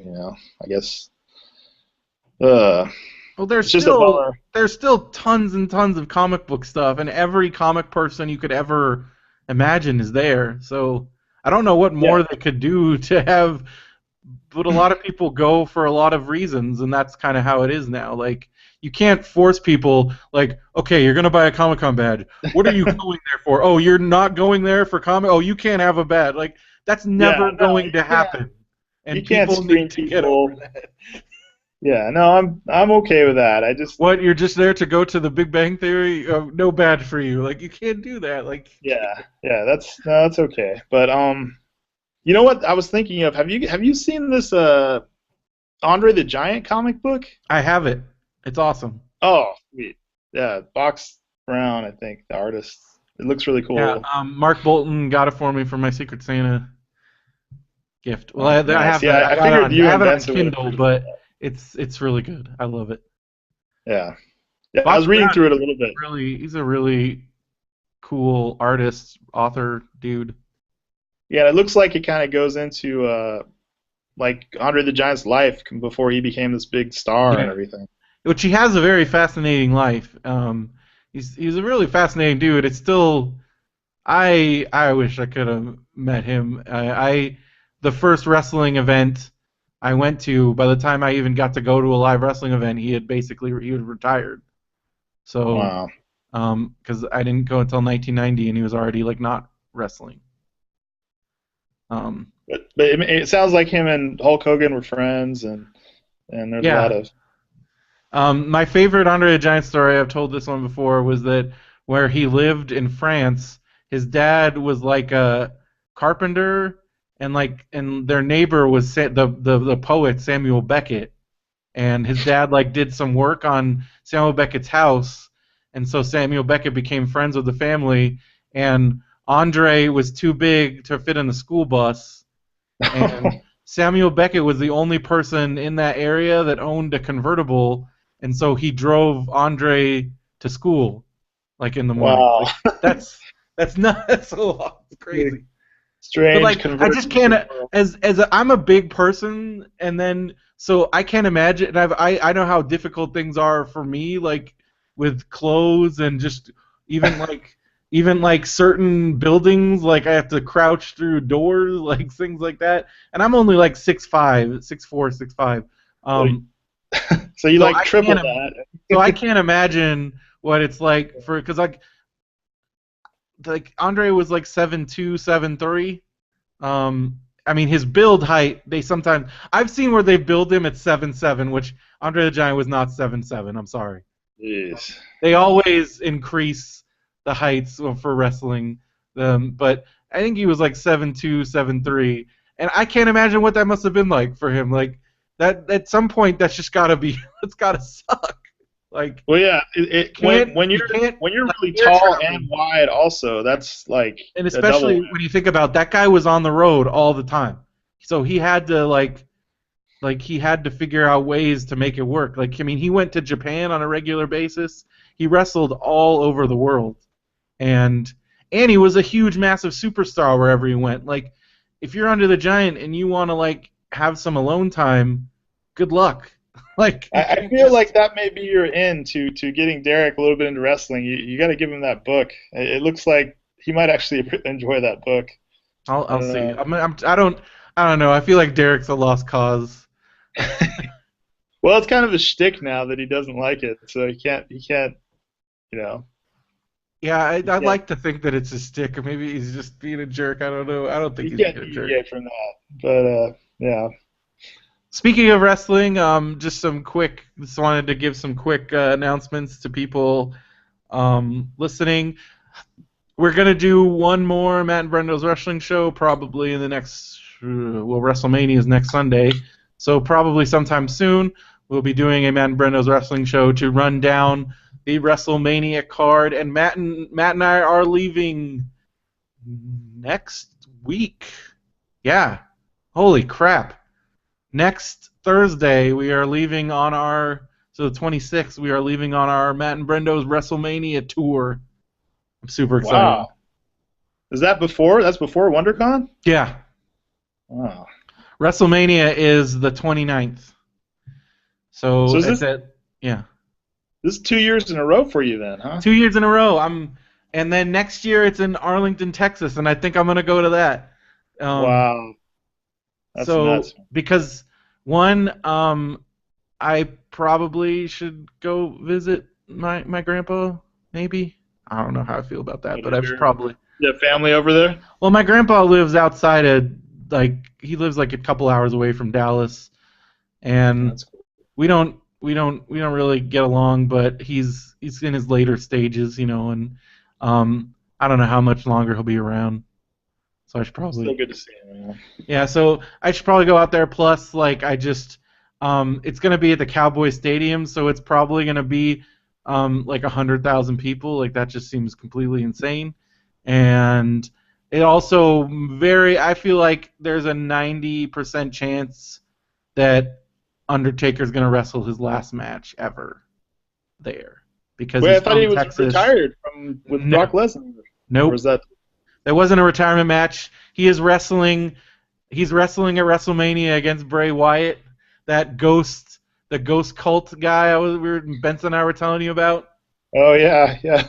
So The toy. basically, Bray Wyatt did this whole big thing where he basically summoned the Undertaker, and then Undertaker he didn't because he hasn't actually shown up yet. But they did this whole thing on Monday Night Raw last week that made everybody freak out because Bray Wyatt did this thing where he took the Undertaker's urn and he poured it out, and he's like, "Oh, see, you're nothing, Undertaker." And then all this smoke started coming out of the urn. And I was like, because Undertaker's basically, if you have to explain it to people, he's like this supernatural wizard. I don't know how to explain the Undertaker, but he's an undead wizard, I guess. Uh, So the smoke starts coming out of the urn, and then like a lightning bolt hits the ring, and Undertaker's like, "You will rest in peace," and then Bray Wyatt has like this rocking chair that he always sits in, and so the rocking chair appeared, and then it lit on fire, and it was when WWE goes for theatrics, it's the best. I love it. I love it. And Undertaker matches are always crazy spectacles, and especially because Bray Wyatt also has some supernatural. So now you have these two supernatural characters going head to head. Benson and I are fairly certain something crazy is going to happen. So Let me ask you: did you ever? So what's the status of the Miz? Do you ever follow him or? well, I mean, he's still wrestling. He's actually one of my favorite. I think he's a great bad guy, and he's wrestling as a bad guy right now. So Yeah. I think he's really funny. I know he pisses a lot of people off, but I think that's his job, and he does it really well. Yeah, because I know him from the reality TV and all that. Yeah. I used to watch Real World, and he was on that. And I've been forcing Laura to watch some of these challenges on Hulu Oh or man, Amazon. you probably would like well, our friends Ryan Kane and a couple of our friends. They do a podcast called You Killed It, and it's about road rules and the challenge, and that's all they talk about. Yeah, and I didn't used to like the first couple of ones I watched. I just binged on them the last couple of months on Hulu I've never until I been realized some of them were on Amazon, which is Amazon. It seems like the video quality is slightly less, but there's no commercials. Which Hulu their model is kind of not the best. I think because we even have Hulu Plus or whatever, and they still have all those commercials.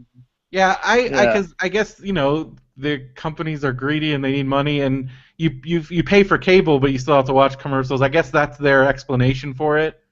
Yeah, I mean, don't mind having the commercials, but sometimes the way it drives me crazy that you see the same commercials over and over again. Well, not just the commercials, but before they go to commercial, they show a scene, and then it hiccups, and it kind of shows a little bit of that scene again, and then it has a commercial, and then it comes back and shows you part of what you already saw. It's like a third time. Yeah. And it's like, wait, what's going on here? I will pay another $2 a month to have it be like Netflix or something. I don't know. But, I'm just worried. The thing that worries me about the whole streaming is that it's now becoming segmented to the point where if you want to have everything, you got to have 3 different subscriptions, and I feel like that's only getting worse because I'm hearing that there's going to be some other streaming service that Apple's doing, and then there's going to be some other one, and it's like, what if they get exclusives that you want, and then I feel like I'm about to end up spending just as much as if I had cable. It's going to be like cable or DirecTV all over again. It's like, oh, I got to subscribe to this one and that one to watch these shows. And it's like, no, it should all just be one thing. Come on. Come on. Well, they're going to do the HBO. The HBO one's interesting. If that could be cheaper. Well, if that succeeds, that might be one of the first huge chinks in big cable's armor, because basically it's HBO saying, hey, cable companies, we don't need you. And that will open the floodgates, and then could pretty much huge. So I'm hoping it does well, because that could be a big deal. Um, But after that, well, yeah, it could be good or it could be bad, like you said. Then it could just be all these different a la carte options that you have to yeah, pay I mean, 10 times as because much. I actually did just add a new streaming service. What did It's you super add? niche. I now am a subscriber to New Japan Wrestling World. Oh Um, wow. it's New Japan Wrestling. It's Japanese. There's never before this been an easy way to watch New Japan Wrestling without using BitTorrent and stuff, and which I have done because my whole thing was like, well, I wouldn't be able to watch this otherwise, so it's not really I'm not really stealing from these people because I don't have any legal way to watch their stuff. They were doing pay-per-views on UStream, but it, I never tried it. And some of their shows, some of their pay-per-views, so like the way they did some of their streaming is some of their shows, the way they do it in Japan is they have multiple shows as part of like one event. So like they have this G1 Climax tournament that's like 15 days. So if you Oh wanted to watch all 15 shows, they were charging like $12 each show. It would cost like $150 to stream the whole thing. Um, yeah. and and so I'm like, well, that's crazy. So they finally came out with this thing that's like the WWE Network, but it's all in Japanese. But some people on Reddit are like, well, if you just use Google Translate, you can kind of figure it out. And this guy made like a tutorial on how to sign up. So I did it, and I've been watching. It's been amazing. I don't I feel I don't know what I'm gonna do when I have a normal job because right now like I barely have enough time to watch everything that I watch, and I'm unemployed. I have school, but school's only like 5 hours, like 20 hours a week. So, Geez, yeah, you're kind of working on getting out of having to deal with that angry customers, so that's good. yeah.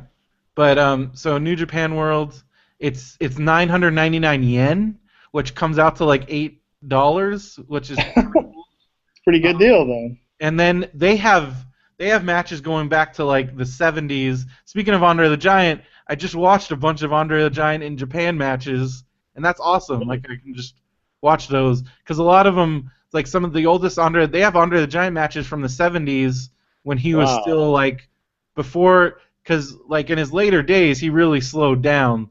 Like what people don't realize about Andre the Giant, like at WrestleMania 3, that was like at the end of his career, and he can barely walk. Whereas um, you watch him like in the early '80s and the '70s, and he can like throw drop kicks and like run He around was the ring. athletic. He's Yeah. very athletic, super nimble. It's just because of his condition. Because the whole thing is like his body never stopped growing, and at some Yeah. point, like you just get too big, your heart can't.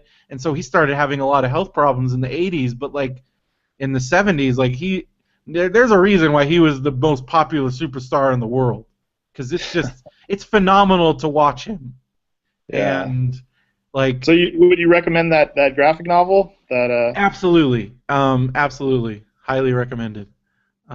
Yeah, so I've been watching New Japan World, and I've been gearing up for WrestleMania by watching some old WrestleManias on the WWE Network. So I got WWE Network, I got Hulu Plus, I got Netflix, and I have Amazon Prime. have you ever watched any of those challenges or anything?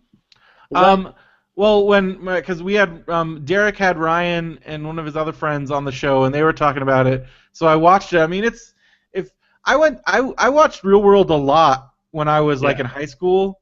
I feel like the last one I watched the whole thing of was Hawaii, and that was like '99. Oh yeah.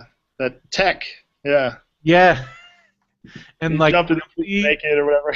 yeah, and Ruthie, like they kicked her off the show basically. Oh yeah. Um, Yeah. and I Yeah, I just think I watched a couple seasons like Philadelphia, and I saw some of that one with the Miz or Mike, yeah. whatever. But So, but then I watched a little bit of Road Rules, but I heard and then I watched the challenge is just crazy. yeah, it's like its own like weird Hunger Games type thing, Yeah, and it's not. I didn't really like the athletic competition. I was just watching it because all of a sudden Hulu had the first 4 or 5 seasons of Real World, which the really old ones from like 20 years ago, yeah. and they had San Francisco with Puck and Pedro Was and San all them. Francisco the one where the guy like hit that girl, like actually hit her, Or No, was that I think Seattle? I think that was Seattle. Seattle. Yeah, Seattle was great. That was one of my Where he favorite like ones. hit the girl and she like Yeah. threw. I remember there was that a bear got thrown into the ocean and there was a lot of drama. There was, She threw a drink on him and then he uh, slapped her or something crazy stupid. yeah. But yeah, it was. I mean, it's all kind of ridiculous stuff, but it kind of reminds me of being in college and watching those kinds of shows. But yeah, like the challenge kind of grew on me, and it's just ridiculously stupid stuff. Hmm. And but like all the challenges, it's always like some like they're always having them like rub oil on each other. Whoever can rub the most oil on each other, wins this challenge. And then it's They also and have then when like they go double dare level obstacle courses. yeah, it's just completely stupid obstacles. But then they go back to the house and they're completely serious, like, oh, I've got this game on lock. I've got it all planned out. And like you were just like rubbing oil on somebody. I'm sure you didn't really you didn't know that was gonna happen. Like, come on. But it's weird because there are a few people that they show from that they still have some hangers on. Like they had that guy Mark who was on like the first season of Road Rules, Mark Hmm. Long, and that was like 20 some odd years And ago. that dude is still doing. Yeah, and he's still Think doing one. about that's a weird life, man. Like that's Yeah, and what. yeah, the guy's like 40 and he's been doing it for 20 years. Yeah, but the guy's yoked. He's like Lou Ferrigno ripped or whatever, but it's just weird. It's strange. And then, yeah, there's some people that got the main guy now is Johnny Bananas, I guess. And this guy has made a career of it, and they always make the other contestants make fun of him, like get a job, and he's like, well, this is my job. But if you win a few of them, they win like 100 grand. So let's say if you won like 4 or 5 of them in the past 10 years, that's decent living, I And then guess. some of But these guys do like random appearances. Like I always see yeah, that kind of at like like various clubs the and things Jersey like Shore that. type. Yeah, that reality TV is a strange thing. These It's people like Jersey weird Shore, because but even that was the other thing I was thinking about, like Phil's kids and a lot of these like kids. Because like they never have not been around reality TV. I'm thinking about that. Like that's weird. Because yeah, like I for remember the first Real World, the first couple ones seemed like they were more And it was authentic. like groundbreaking. Like everybody was like, "Whoa, this is crazy!" Like they're No, just nobody knew what it was, and so they yeah. didn't know how to. Now everybody's just trying to angle to become a star, and there are very few that actually get anything out Well, of it. because what are their actual skills? Like these people can't act. They can't like Yeah. do it. Like Most of them are just, and the only thing that so bothers me too is the first couple seasons it was like kind of regular people, and now it's always like people. It's just they're just yeah, drinking alcohol, and they're all like six-pack abs and like beautiful, good-looking yeah. people or whatever. But it's kind of weird. Like when Like Real World first started, I could have been on it, but now like no yeah, way. anybody, yeah, you felt like anybody could have been on it, and it was more relatable. Yeah. And MTV just dumbed itself down kind of by. Well, a lot of people think the Real World was the beginning of the end for MTV, and some could argue that point pretty well. But Yeah. when you, But because those first couple seasons were pretty entertaining, and then yeah, and but then it they, was like a harbinger of what was to come. well, um, yeah, and it's almost like that was like a precursor to a lot like social media and Twitter and Tumblr and all that stuff. Like it's almost coming from the same well. yeah. I don't know this So as far as overexposure. reality TV stars, though, you got to give Miz his props because, I mean, he is a full-time. He basically has done everything he set out to do, which is Yeah, when he most was on the people. Real World, he was just joking around about his Miz character, and you're just like, yeah, whatever. But he made it happen. Yeah, and he wrestled at WrestleMania in the main event as the WWE champion. Like that's crazy for a And dude speak, that got his start on a reality show. Speaking and then you had that Hogan Knows Best that Oh my the whole God, that show freaked me out so bad just because I'm like, I think Hulk yeah Hogan's in love with his daughter. Like I really yeah do. It was that's really weird. disturbing. How many scenes of Hulk Hogan rubbing like lotion on his daughter and other stuff? It was like this is disturbing. Well, and it seems like he kind of Plus his ruined kids his is family he life. ruined he ruined his kids. Like those Yeah. kids don't even. It was really weird. I was watching WCW Monday Nitro from like 1996, and Hulk Hogan Uh, brought out little Nick Hogan, and I'm like, oh, little Nick Hogan.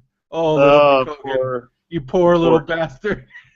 Well, yeah, that's another thing. I think the reality TV thing has done is people think you just add, just add celebrity or just add water and become a celebrity, and that will help you. But all indications are to the contrary. It does not improve your life. It seems like for many people, it only makes your life worse. So Well, crazy. I mean, I can't talk. My favorite show is probably Storage Wars, and that's basically a reality show. But I Well, can't yeah, yeah, watch but it. it's Any show where people are buying and selling things, and you find out how much things cost, and I'm no, I those shows are like addictive. They're definitely not good, but like that one's probably better than a lot of them. And, they have the food shows and stuff, but I remember with Topher like years ago, like 10, 15 years ago, he had the studio and we would watch this show because he had a TV in there, uh and they had this show on called Married by America. I don't know if you remember this. no. It was people literally that vote on these people to get married. Like they set up, and again, it's a handful of pretty good-looking people, and then they just say, "All right, who do you think Teresa should get with John, or should Brittany get with Greg, or whatever?" And and people would just vote, and they'd show like a pie chart on the screen of who voted for and then supposedly they had to like have courtship, and that was nuts. That was like the Running Man craziness. We are only a couple years away from Running Man. Yeah, I think isn't Running Man like next year? Isn't that 2017? Well, yeah, that's what they said now after the Back to the Future thing. The Running Man Next is is now. Running Man. So everybody better get ready. I But feel like we're yeah, not. I mean, I don't know. I mean, as much as people joke about that, I'm like, how far are we away from Running Man? Like, that's the well, next level. here's this. You want to talk about the future? Here's a stock tip for people. What I was reading, that you need to invest in the companies that make like pavement and road asphalt and stuff, because they said these autonomous cars, these self-driving cars, they're saying that's going to be in the next 20 some years or whatever, and apparently they're going to build a lot more roads when they have these roll out. There you go. Hot stock tips from Brian Yeah, Apodaca. yeah. This is what I was reading, I wouldn't but mind yeah, self. man. I hope the self-driving car things worked out. I mean, it makes perfect sense. Did you see Hot Tub Time Machine 2? No, Okay. did Okay, you? they have a thing about How was it? it was all right. It has some I funny, just it didn't. has I didn't know self-driving how it cars. was gonna be without Cusack. I mean, I love Adam Scott. I love everybody in that movie. I just Yeah. I don't. I It's feel like it was a one movie premise. I don't know if it's I not as feel like good they as were really it's not something stretching you it. can have. Yeah, it's not something you can have a Marvel shared universe out of. That's for sure. Speaking But of it was. Hot Tub Time Machine, Clark Duke, huge wrestling fan. Yeah, I heard you were mentioning that to Derek on the other. You guys were rattling off all the celebrities who are into wrestling. That was pretty good. Yeah, I Yeah. just actually just saw an episode of Lucha Underground where they prominently featured Clark Duke was there, and you'll appreciate this as a basketball fan. AC Green Yeah. was there, Oh, nice, and nice. and AC this is Green, yeah. going back to I'm glad to know that AC Green's still watching wrestling because in 1996 he was on Monday Nitro wearing an NWO shirt, getting in everybody's face, which was pretty funny. Well, I remember when Rodman went on there.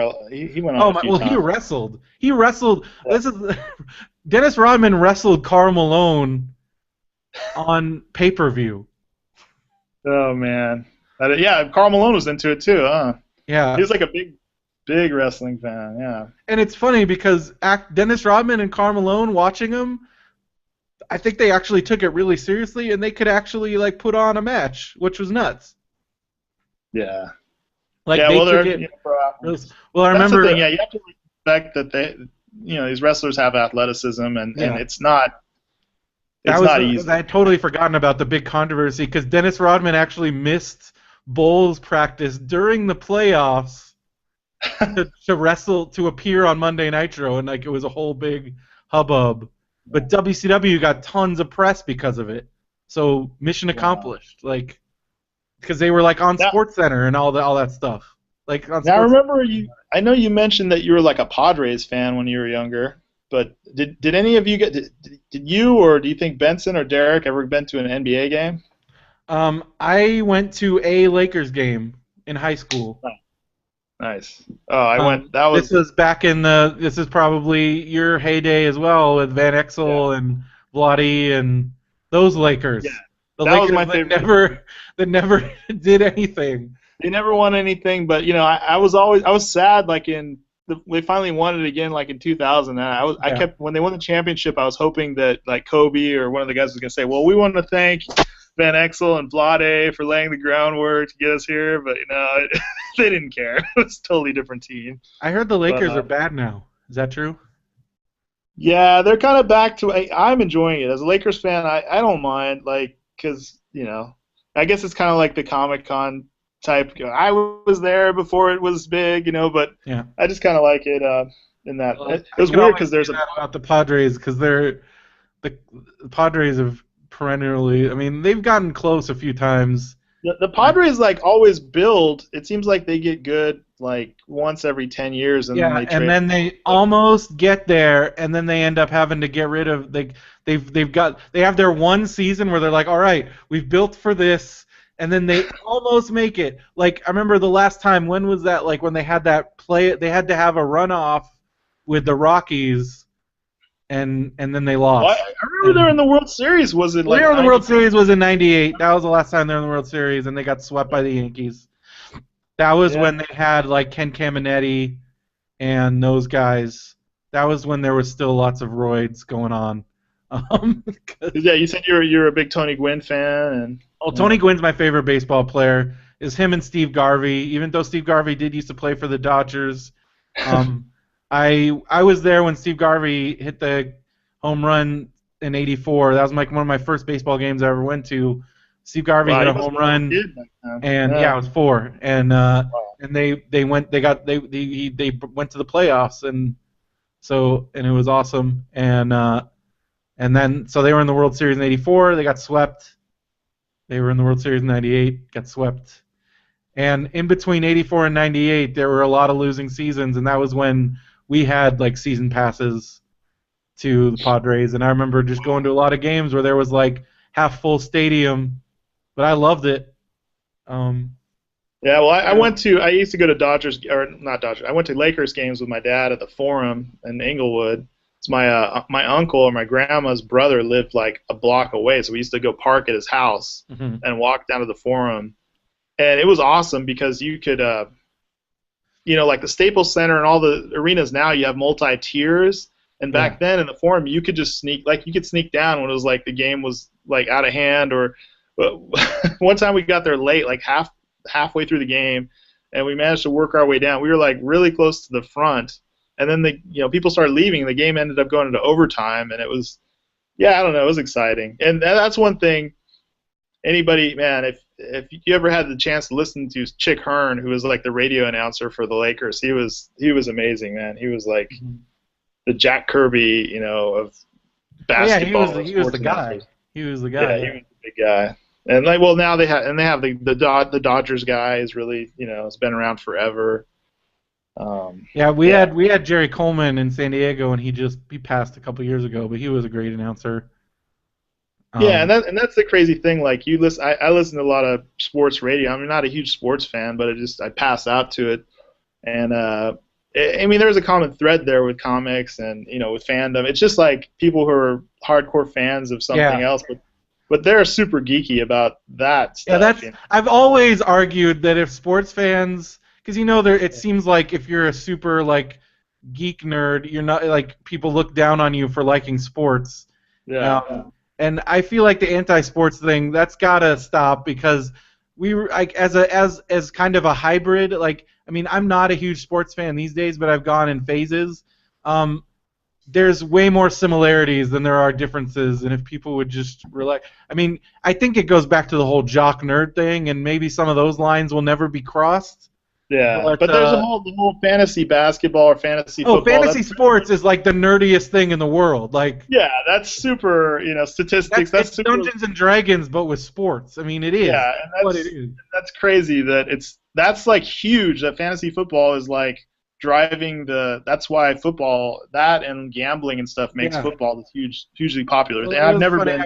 I was talking to a guy because he was giving me a hard. He was like, "Oh, you're into like comics and these video. What kind of video games are you into?" And I was like, oh, I play a lot of RPGs and this stuff. He's like, well, I only play Madden. I was like, and he's like, I'm like, well, that's cool. Like, do you make your did you do because I know like a lot of those EA games now they have where you can like create your own guy. And I'm like, oh, did you Yeah. create your own player? And he's like, oh, heck yeah. And I'm like, oh, so you brought him in and you leveled him up and he got experience and he developed. He's like, yeah, it's great. I'm like, that is a role playing game, dude.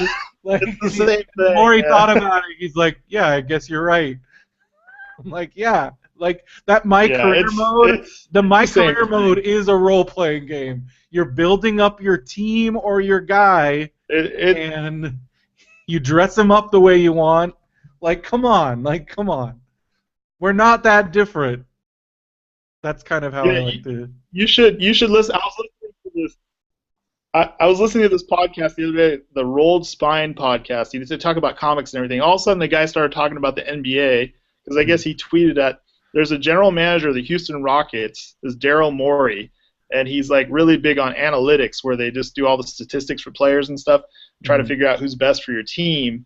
And so Daryl Morey, I guess he'd been tweeting back and forth with Rob Liefeld, Oh and so wow. this guy on the podcast is like, I want to have a podcast where I talk basketball with Rob Liefeld and comic books with Daryl Morey, the GM of the Rockets. And he's like, I wonder if I, yeah, he's like, I wonder if the GM of the Rockets, because he uses analytics, I wonder if he used analytics when he traded comics when he was a kid. And then the Rockets GM responded to him on Twitter. He was like, no, I kept all my comics. I didn't trade them. I have a warehouse full of them now. That's It's awesome. just nuts. Speaking of Yeah. Liefeld and those guys, I noticed you recommended my podcast to Eric Larson. I wonder if he's gonna want Yeah. more listen to. He's at a huge. Have you seen that huge controversy thing on Twitter going on right No, now with him? no, what's going on? He just deleted his Twitter account because he got into this like debate somehow, and then they went like nuts on him. I don't think he was. Everyone's like saying he was being sexist, which I didn't read all the tweets and He stuff, but they made it has sound. done some controversial things. Yeah. Well, just look at the artwork, but I think Wasn't he the one that went off about cosplayers? no. That was there was another guy, I think Tony Harris or Oh yeah, something. okay. But Yeah, I Eric know Larson, Eric Eric Larson Larson has goes said, off every so often, but said he's some like totally ridiculous cool. thing. But Eric Larson's totally cool, at least for me on Twitter. Like he's very like I ask him questions. He's been Mhm. totally cool with me, and Mhm. I think his point was like here's the point he made. He said if you take the Christopher Nolan Batman costume and the '60s TV show Batman costume and put two boxers of equal skill in them, the guy in the '60s Batman costume, TV show costume, would actually beat the crap out of the guy in the Nolan or the modern Batman costumes because like armor and stuff. And he's saying like they're saying, well, it's sexist and you're showing too much skin for the female characters, and there could be a point to that. But basically, like Eric Larson and Campbell were saying, J. Scott Campbell were saying that it just looks weird when you have all this armor on them, and it would be more functional. Like you show an Olympic athlete like a female running track, like that's not sexist. It's just functional for them to run. Yeah, but the So dudes get all the armor. It is weird in a world where all the dudes have tons of armor and the girls are wearing like their underwear. I mean, come on. yeah, well I guess that's weird if you have like a Cable type character with all these belts and pouches and shield, all this crap, and then you have a Then girl you like have in a G-string. Psylocke. Yeah, that's a little odd. Sorry, Yeah. that's not practical. Well, the G string is not practical, but just like having like clothing that's flexible and stuff, and not having all the bulky stuff. Yeah, and I was like, well, I guess all the male superheroes would have to wear a cup if you're going to be more, functional. But I don't know. But yeah, I felt bad because he just started getting like hammered on, and like maybe some of the stuff. But he was I guess it was like he was critiquing the new Wonder Woman design. And then whoever works on the new Wonder Woman book like came at him and was like, hey, I like the design. And so he got in a debate with another comics creator, but then all these people were piling on, and then so now he's just kind of quit it for now, and he's on Facebook. But I could see. I don't know. I don't know how any of these comic book guys or anybody. The fact that they can interact with fans at all, considering there's so many yeah, crazies out there, it's I give them all props for putting up with. Yeah. Well, that brings us back to freaking Comic Con, where we talk about the people that go nuts there and the hardcore fans Oh my there. gosh.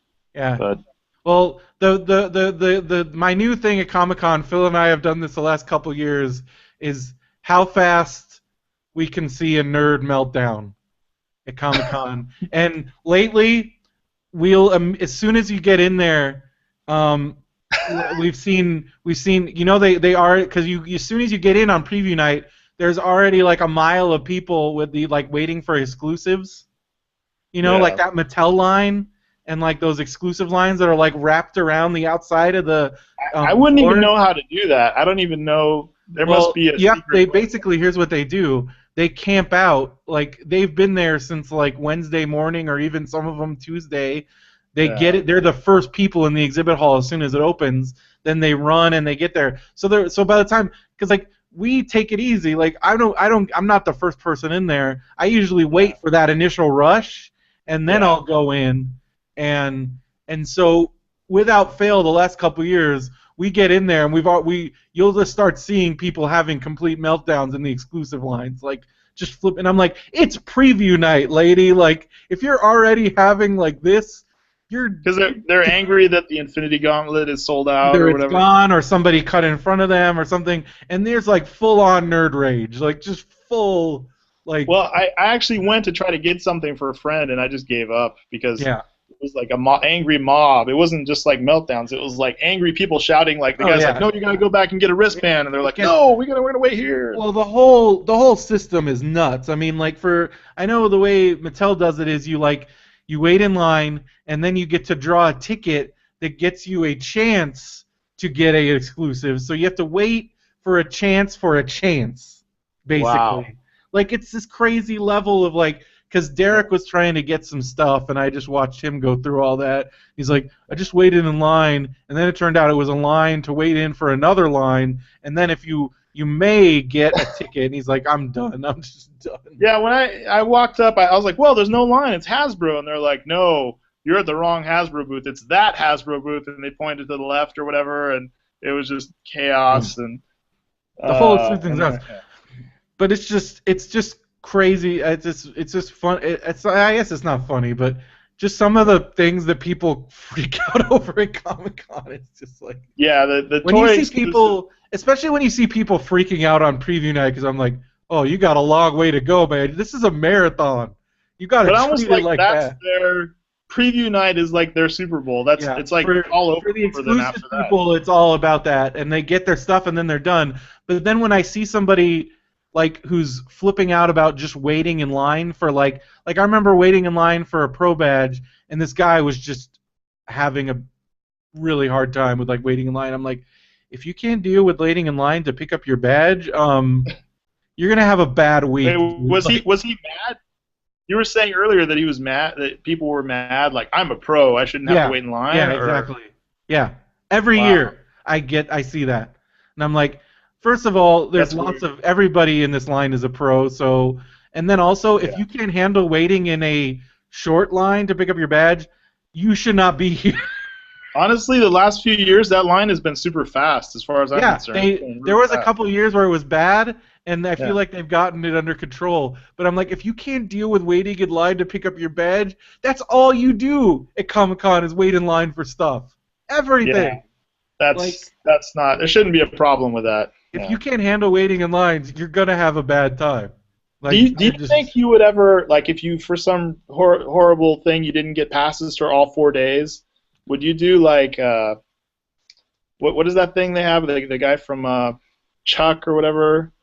Uh, oh well, Nerd Machine and stuff. Like, yeah, well, I've heard they might not be doing that this year, but yeah. Well, but they had a kick. I would totally go down because there is so much stuff going on. I Yeah. mean, Nintendo Lounge alone, like holy crap, like Well, yeah, the girl that you helped get a pass for, Maggie, she last year she went, but she didn't have a pass for Comic Con. She went to Nerd Machine like 2 or 3 days, and it sounds like those some of those panels are really cool. well they have Like it's tons of much panels, more. but those sell like you pay for them and they sell out like right away.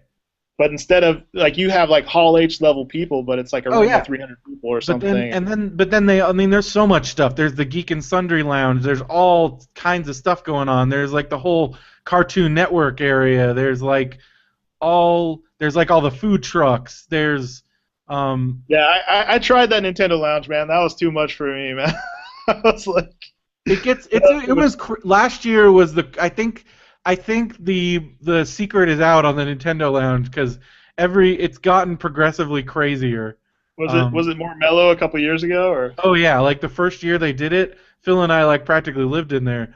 It's gotten way more crowded, but it's still if you have a 3DS, like you can just sit there and just keep getting Street Pass tags forever. It's great. Yeah, I Um, saw a lot of people sitting I'm there, looking all forward their to families. completing. I'm looking forward to completing all my puzzles, and things like that. And then I don't know. Phil and I have just always. I mean, the free soda room is still one of my Yeah, favorite that's parts of still Comic that's Con. still a And pretty good secret. every year I always hold my breath a little bit when we walk in because I'm expecting it to just be crazy. Well, But it was more crowded last year, but it seemed like they had more staffing too. yeah, but So I still feel like that place should just be crazy, and it isn't. And I yeah, think that's it's another one of the because unknown it's things that because people don't. it's at the Marriott, Yeah, and I guess a lot of people just don't. But there's so much stuff going on. Not to mention, like if you're a movie fan, you can probably, if you're really dedicated, because they do like test screenings and free screenings of like every movie. Like you can yeah, watch all the summer movies if you're really dedicated and you don't mind waiting in line for several hours. You can watch like all the movies, and they do all kinds of screenings in the area, like at Horton Plaza there and other must be some places. underground network where people like, well, yeah, the screenings, but then like also like just seeing all the celebrities, like this girl Maggie that went down with us last year. She did the Nerd Machine stuff, but then she had friends that she met up with down there, and then they got to get pictures with the Sons of Anarchy people and Yeah, well, all then you different see, because stuff. then have you seen that group of people that are always waiting by the bayfront? Yeah, there are people hanging outside by the Hilton over there, just waiting That for I by just the think parking entrance or that's whatever. kind of sad to me. Like Yeah, that's what you're gonna do yeah, this whole time is just sit there, because yeah. there's that Because one, and then there's I call it the paparazzi exit, but there's like the back door to the Hard Rock, which yeah, I didn't even know this was a thing until because the Residence Inn is right up from the Hard Rock, and so we were walking, and I saw like this just army of like autograph hounds and paparazzi, and they stake out the back door was it of like these like TMZ types or? it's a combination of that and just like Yeah, crazy soccer fans. And yeah. so I'm trying to get to my hotel, and this dude comes out that door and just runs into me, and then looks at me and gets in like this van, and it's freaking Matt Damon. And then I and then I found out I'm like, oh, this is the back door to the because a lot of the big celebrities stay at the Hard Rock, Yeah, and so their back like door, that's where like and you see that's where all the like they you see them escaping into their van, like their like cars and stuff. But um but yeah, like I've had some of the my didn't Benson meet the Game of Thrones guy or something? oh yeah, Benson met George R. R. Martin, but he was just in the lobby of the Hyatt. Like That's nuts. that kind of stuff happens all the time. Like Yeah. um and I remember one year um I met like four wrestlers. I met like Rob Van Dam and the Hurricane, and then while we were talking to Rob Van Dam and the Hurricane, Scott Ian from Anthrax just walked up, and I was like, "Whoa!" Like, and he was started talking to Rob Van Dam, and I'm just like, "Oh my god!" Like, Yeah, that so like was things nuts. like that happen a lot, and my favorite random, even though like it wasn't really anything, um, but one time I was with Cohen, and we were walking on like Fifth Street at like 10 p.m., which I just like walking around downtown like after like the exhibit hall closes because it's just a people watch. It's fun, and it's Nuts. just like Yeah. it's nuts, and you never know what you're gonna see or what's it's just fun, and there's like a lot of people out there, and you got all the like street performers and all that other stuff, And that is and interesting. Talking like you said, meeting people like we met and and Yeah, you meeting just other talk to fans. people from like all over the world, and they're all into the same stuff you're into. It's great. Yeah, Um, that's really fun. I mean, like, that's probably more fun than a lot of the panels and a lot yeah, of the celebrity. It's just cool to meet people and talk to yeah. them. It's always fun. Like I've gotten to talk to had some great conversations in like a Hall H line or other things Yeah. like that. Like it's fun.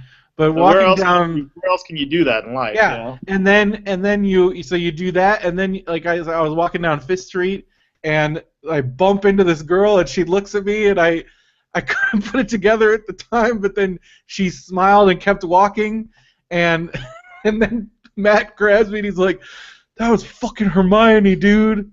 And it was Emma Watson. Wow. Yeah, that was pretty.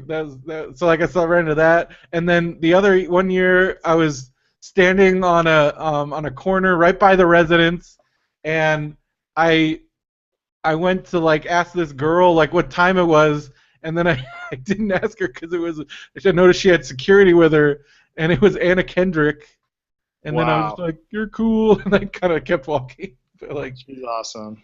but Yeah, my friend there's saw stuff like that all the time, all the but time. the girl Chloe Moretz who plays Hit Girl. He saw her getting out of a limo or something. Yeah, it's So crazy. there's dumb stuff like, but then also it's a good time to hang out with all your like, and again as you said like, but those aren't even the best times. Like the best time I've ever had at Comic Con is probably when like we were debating on going out or staying in, like this was after hours, and this was when we were staying at the residence, and a bunch of us just hung out and watched TV and we had some Yeah. beers but just it was like it's like being at summer camp like. Yeah, I like that whole communal experience when you got a few people in the room and it seems like during Comic Con they always have like just random like we saw like Troll 2 on TV or there was like some a Yeah. Cartoon Network always has like little updates like about Comic Con and I mean that's when you knew like I remember that show The OC they had like a Comic Con episode Yeah. and then That's when you knew Entertainment it Weekly was like started covering like yeah Entertainment Weekly started covering it and then you now once they it have their became Comic Con issue. Like that's when you're like, okay, this is a big giant deal. yeah now it's Like just totally mainstream when people know my what comic mom's like adult friends are asking me about Comic Con, and these people are like from the Midwest that have no idea, I'm like, okay, wow. Like yeah, it's crossed over into this mainstream thing, and maybe this is like our annual thing because I remember last year we had you on and we talked about Comic Con. yeah, I yeah. Well, guess I this figured year let's have a we're gonna talk about little it. echo of that this year, but So, but so I guess I guess we're running out of time here. yeah, yeah. But I should let you get to let's work, do some of your work stuff, and I can get some let's sleep. wrap this up. So you're going to be a WonderCon, small press, Yeah, zero. well, What is it? yeah, 01 or 001, either way, Okay. SPO1, And then you're and on the web, zombieoutlaw.com. yeah, it'll be under zombieoutlaw.com and facebook.com zombie outlaw comic and I'm also working on a thing for Next Man Up, but that's still in the works. Hmm. So And then you're so on yeah, Twitter. and I'm on What's Twitter, yeah, Captain Midnight, CAPN_midnight on Twitter, and yeah, we Benny is not here on this podcast, but yeah, Benny and I would really like to see you guys at WonderCon, and now WonderCon is kind of like this is probably the last days of WonderCon being somewhat not crazy, so hmm this is the time to take advantage of going to WonderCon before it gets totally nuts like Comic Con. So the last days of the completely non-insane Yeah. WonderCon, yeah. So Yeah. All I mean, right. that's the thing. Yeah, I think that's still under the radar just enough, Yeah. like. Yeah. But yeah, you guys will be there. Well, and I'll probably go to the con if you guys are free. Anybody. The last couple of years we've gone to this Comics on Comics panel with the comedians, and last year you guys went to that. They had the Rob Oh Van yeah. Dam there. They had Rob Van Dam there. It was cool. And I don't know if I'll be able to go to it, but you guys got to tell me about The, I Rotten definitely want Tomatoes. to go to Rotten Tomatoes because we got to bring Phil back because I think that'll be funny. Yeah, if I'm not there, yeah, you gotta film it or you gotta let. I want to hear I about it will on the try. We'll podcast. try to do that, and then I know the first panel. So they haven't announced the programming schedule, but they've announced little pieces of it on the Toucan blog. Yeah. So they just announced some of the TV panels, and on Friday there is going to be a Last Man on Earth panel at 5 Wow. o'clock with Will That's Forte and those guys. And I know Phil's going to want to go, so I'm pretty sure we're going to be going to that. That'll And be then awesome. our panel, Webcomics Advocates, we're doing a panel. It's Saturday at 4 o'clock. Okay, Um, cool. it's at 4 p.m. Because they're going to be doing a bunch of panels in the is it the Marriott right across? Yeah, I think the Or Marriott's the like across the street, kind of no right there. the one like right next to the convention center where they have like that food court and Well, the stuff. Hilton's right there. The Hilton, that's what it The is. Hilton's the closest, I think. The Yeah. Marriott's second closest. So Yeah. the Hilton Grand Ballroom, I think is what it's called. They're doing a bunch of panels in there, and we are doing one there on Saturday at at 4 o'clock, and you should check it out if you're going to be at WonderCon. We are going to be doing one more episode with Phil. We're going to be recording I think the next Monday because I leave on Thursday. So Yeah. we're going to record on Monday. Phil will be back, and we'll do the normal. So if you're missing out on all that Amazon, if you want to hear Amazon purchases and all the things that stuff, we will be back next week You got with to hear that. about the orchard and see it. Make sure he left the hose turned off and Yeah, stuff I think before he. I think he made sure that this time around. He's been pretty good about that. Yeah. Um, so so Cool. yeah, so thank you, Brian, for being on the show, taking Phil's place for this week. I know I kind of sprung that on you, Yeah. but Well, no, thanks. I appreciate having me on, man. And sorry about all the technical issues the last couple of days, but no we managed worries. to get it together. So I don't have anything else to do, so it's okay. I mean, like I said, my only obligations right now, I have class in the evenings, but other than that, well, it's yeah. pretty Well, good. I hope it's going to be a pretty cool swag bag for you guys too, for the Popsicles crew and Phil as well. So I Oh, got something we cool always work appreciate it. brewing right now for that, and I hope to see you guys there. It's going to be pretty cool at WonderCon. So thanks again for having me on, I'm and excited. Well, we'll thanks, talk soon. Brian. So All right. for Radio BrendoMan, I'm Brendan Creasy, and we've had Brian Apodaca. Thank you, Brian, Thank you, sir. and have a good one, everybody. Later. All right. Thanks, Brian. Thank you. Yeah, man. Definitely. Um, I'm probably gonna throw this up tonight, but Yeah, cool, man. Yeah, we probably went a little long, but yeah, man, I appreciate it. It was good talking. So yep. All right. cool. Well, thanks, And man. yeah, next week, if you get a chance next week, maybe you can mention my booth location again or whatever. Definitely, definitely. Yeah, we'll be at SPO1 or whatever. And yeah, thanks again, man. All right. Hope we Take get a it chance easy. to meet up with you guys and hang out a little bit on one of those nights, Friday or Yeah, Saturday. definitely, definitely. All right, man. All right. Talk to you soon. Later. Later. Take care.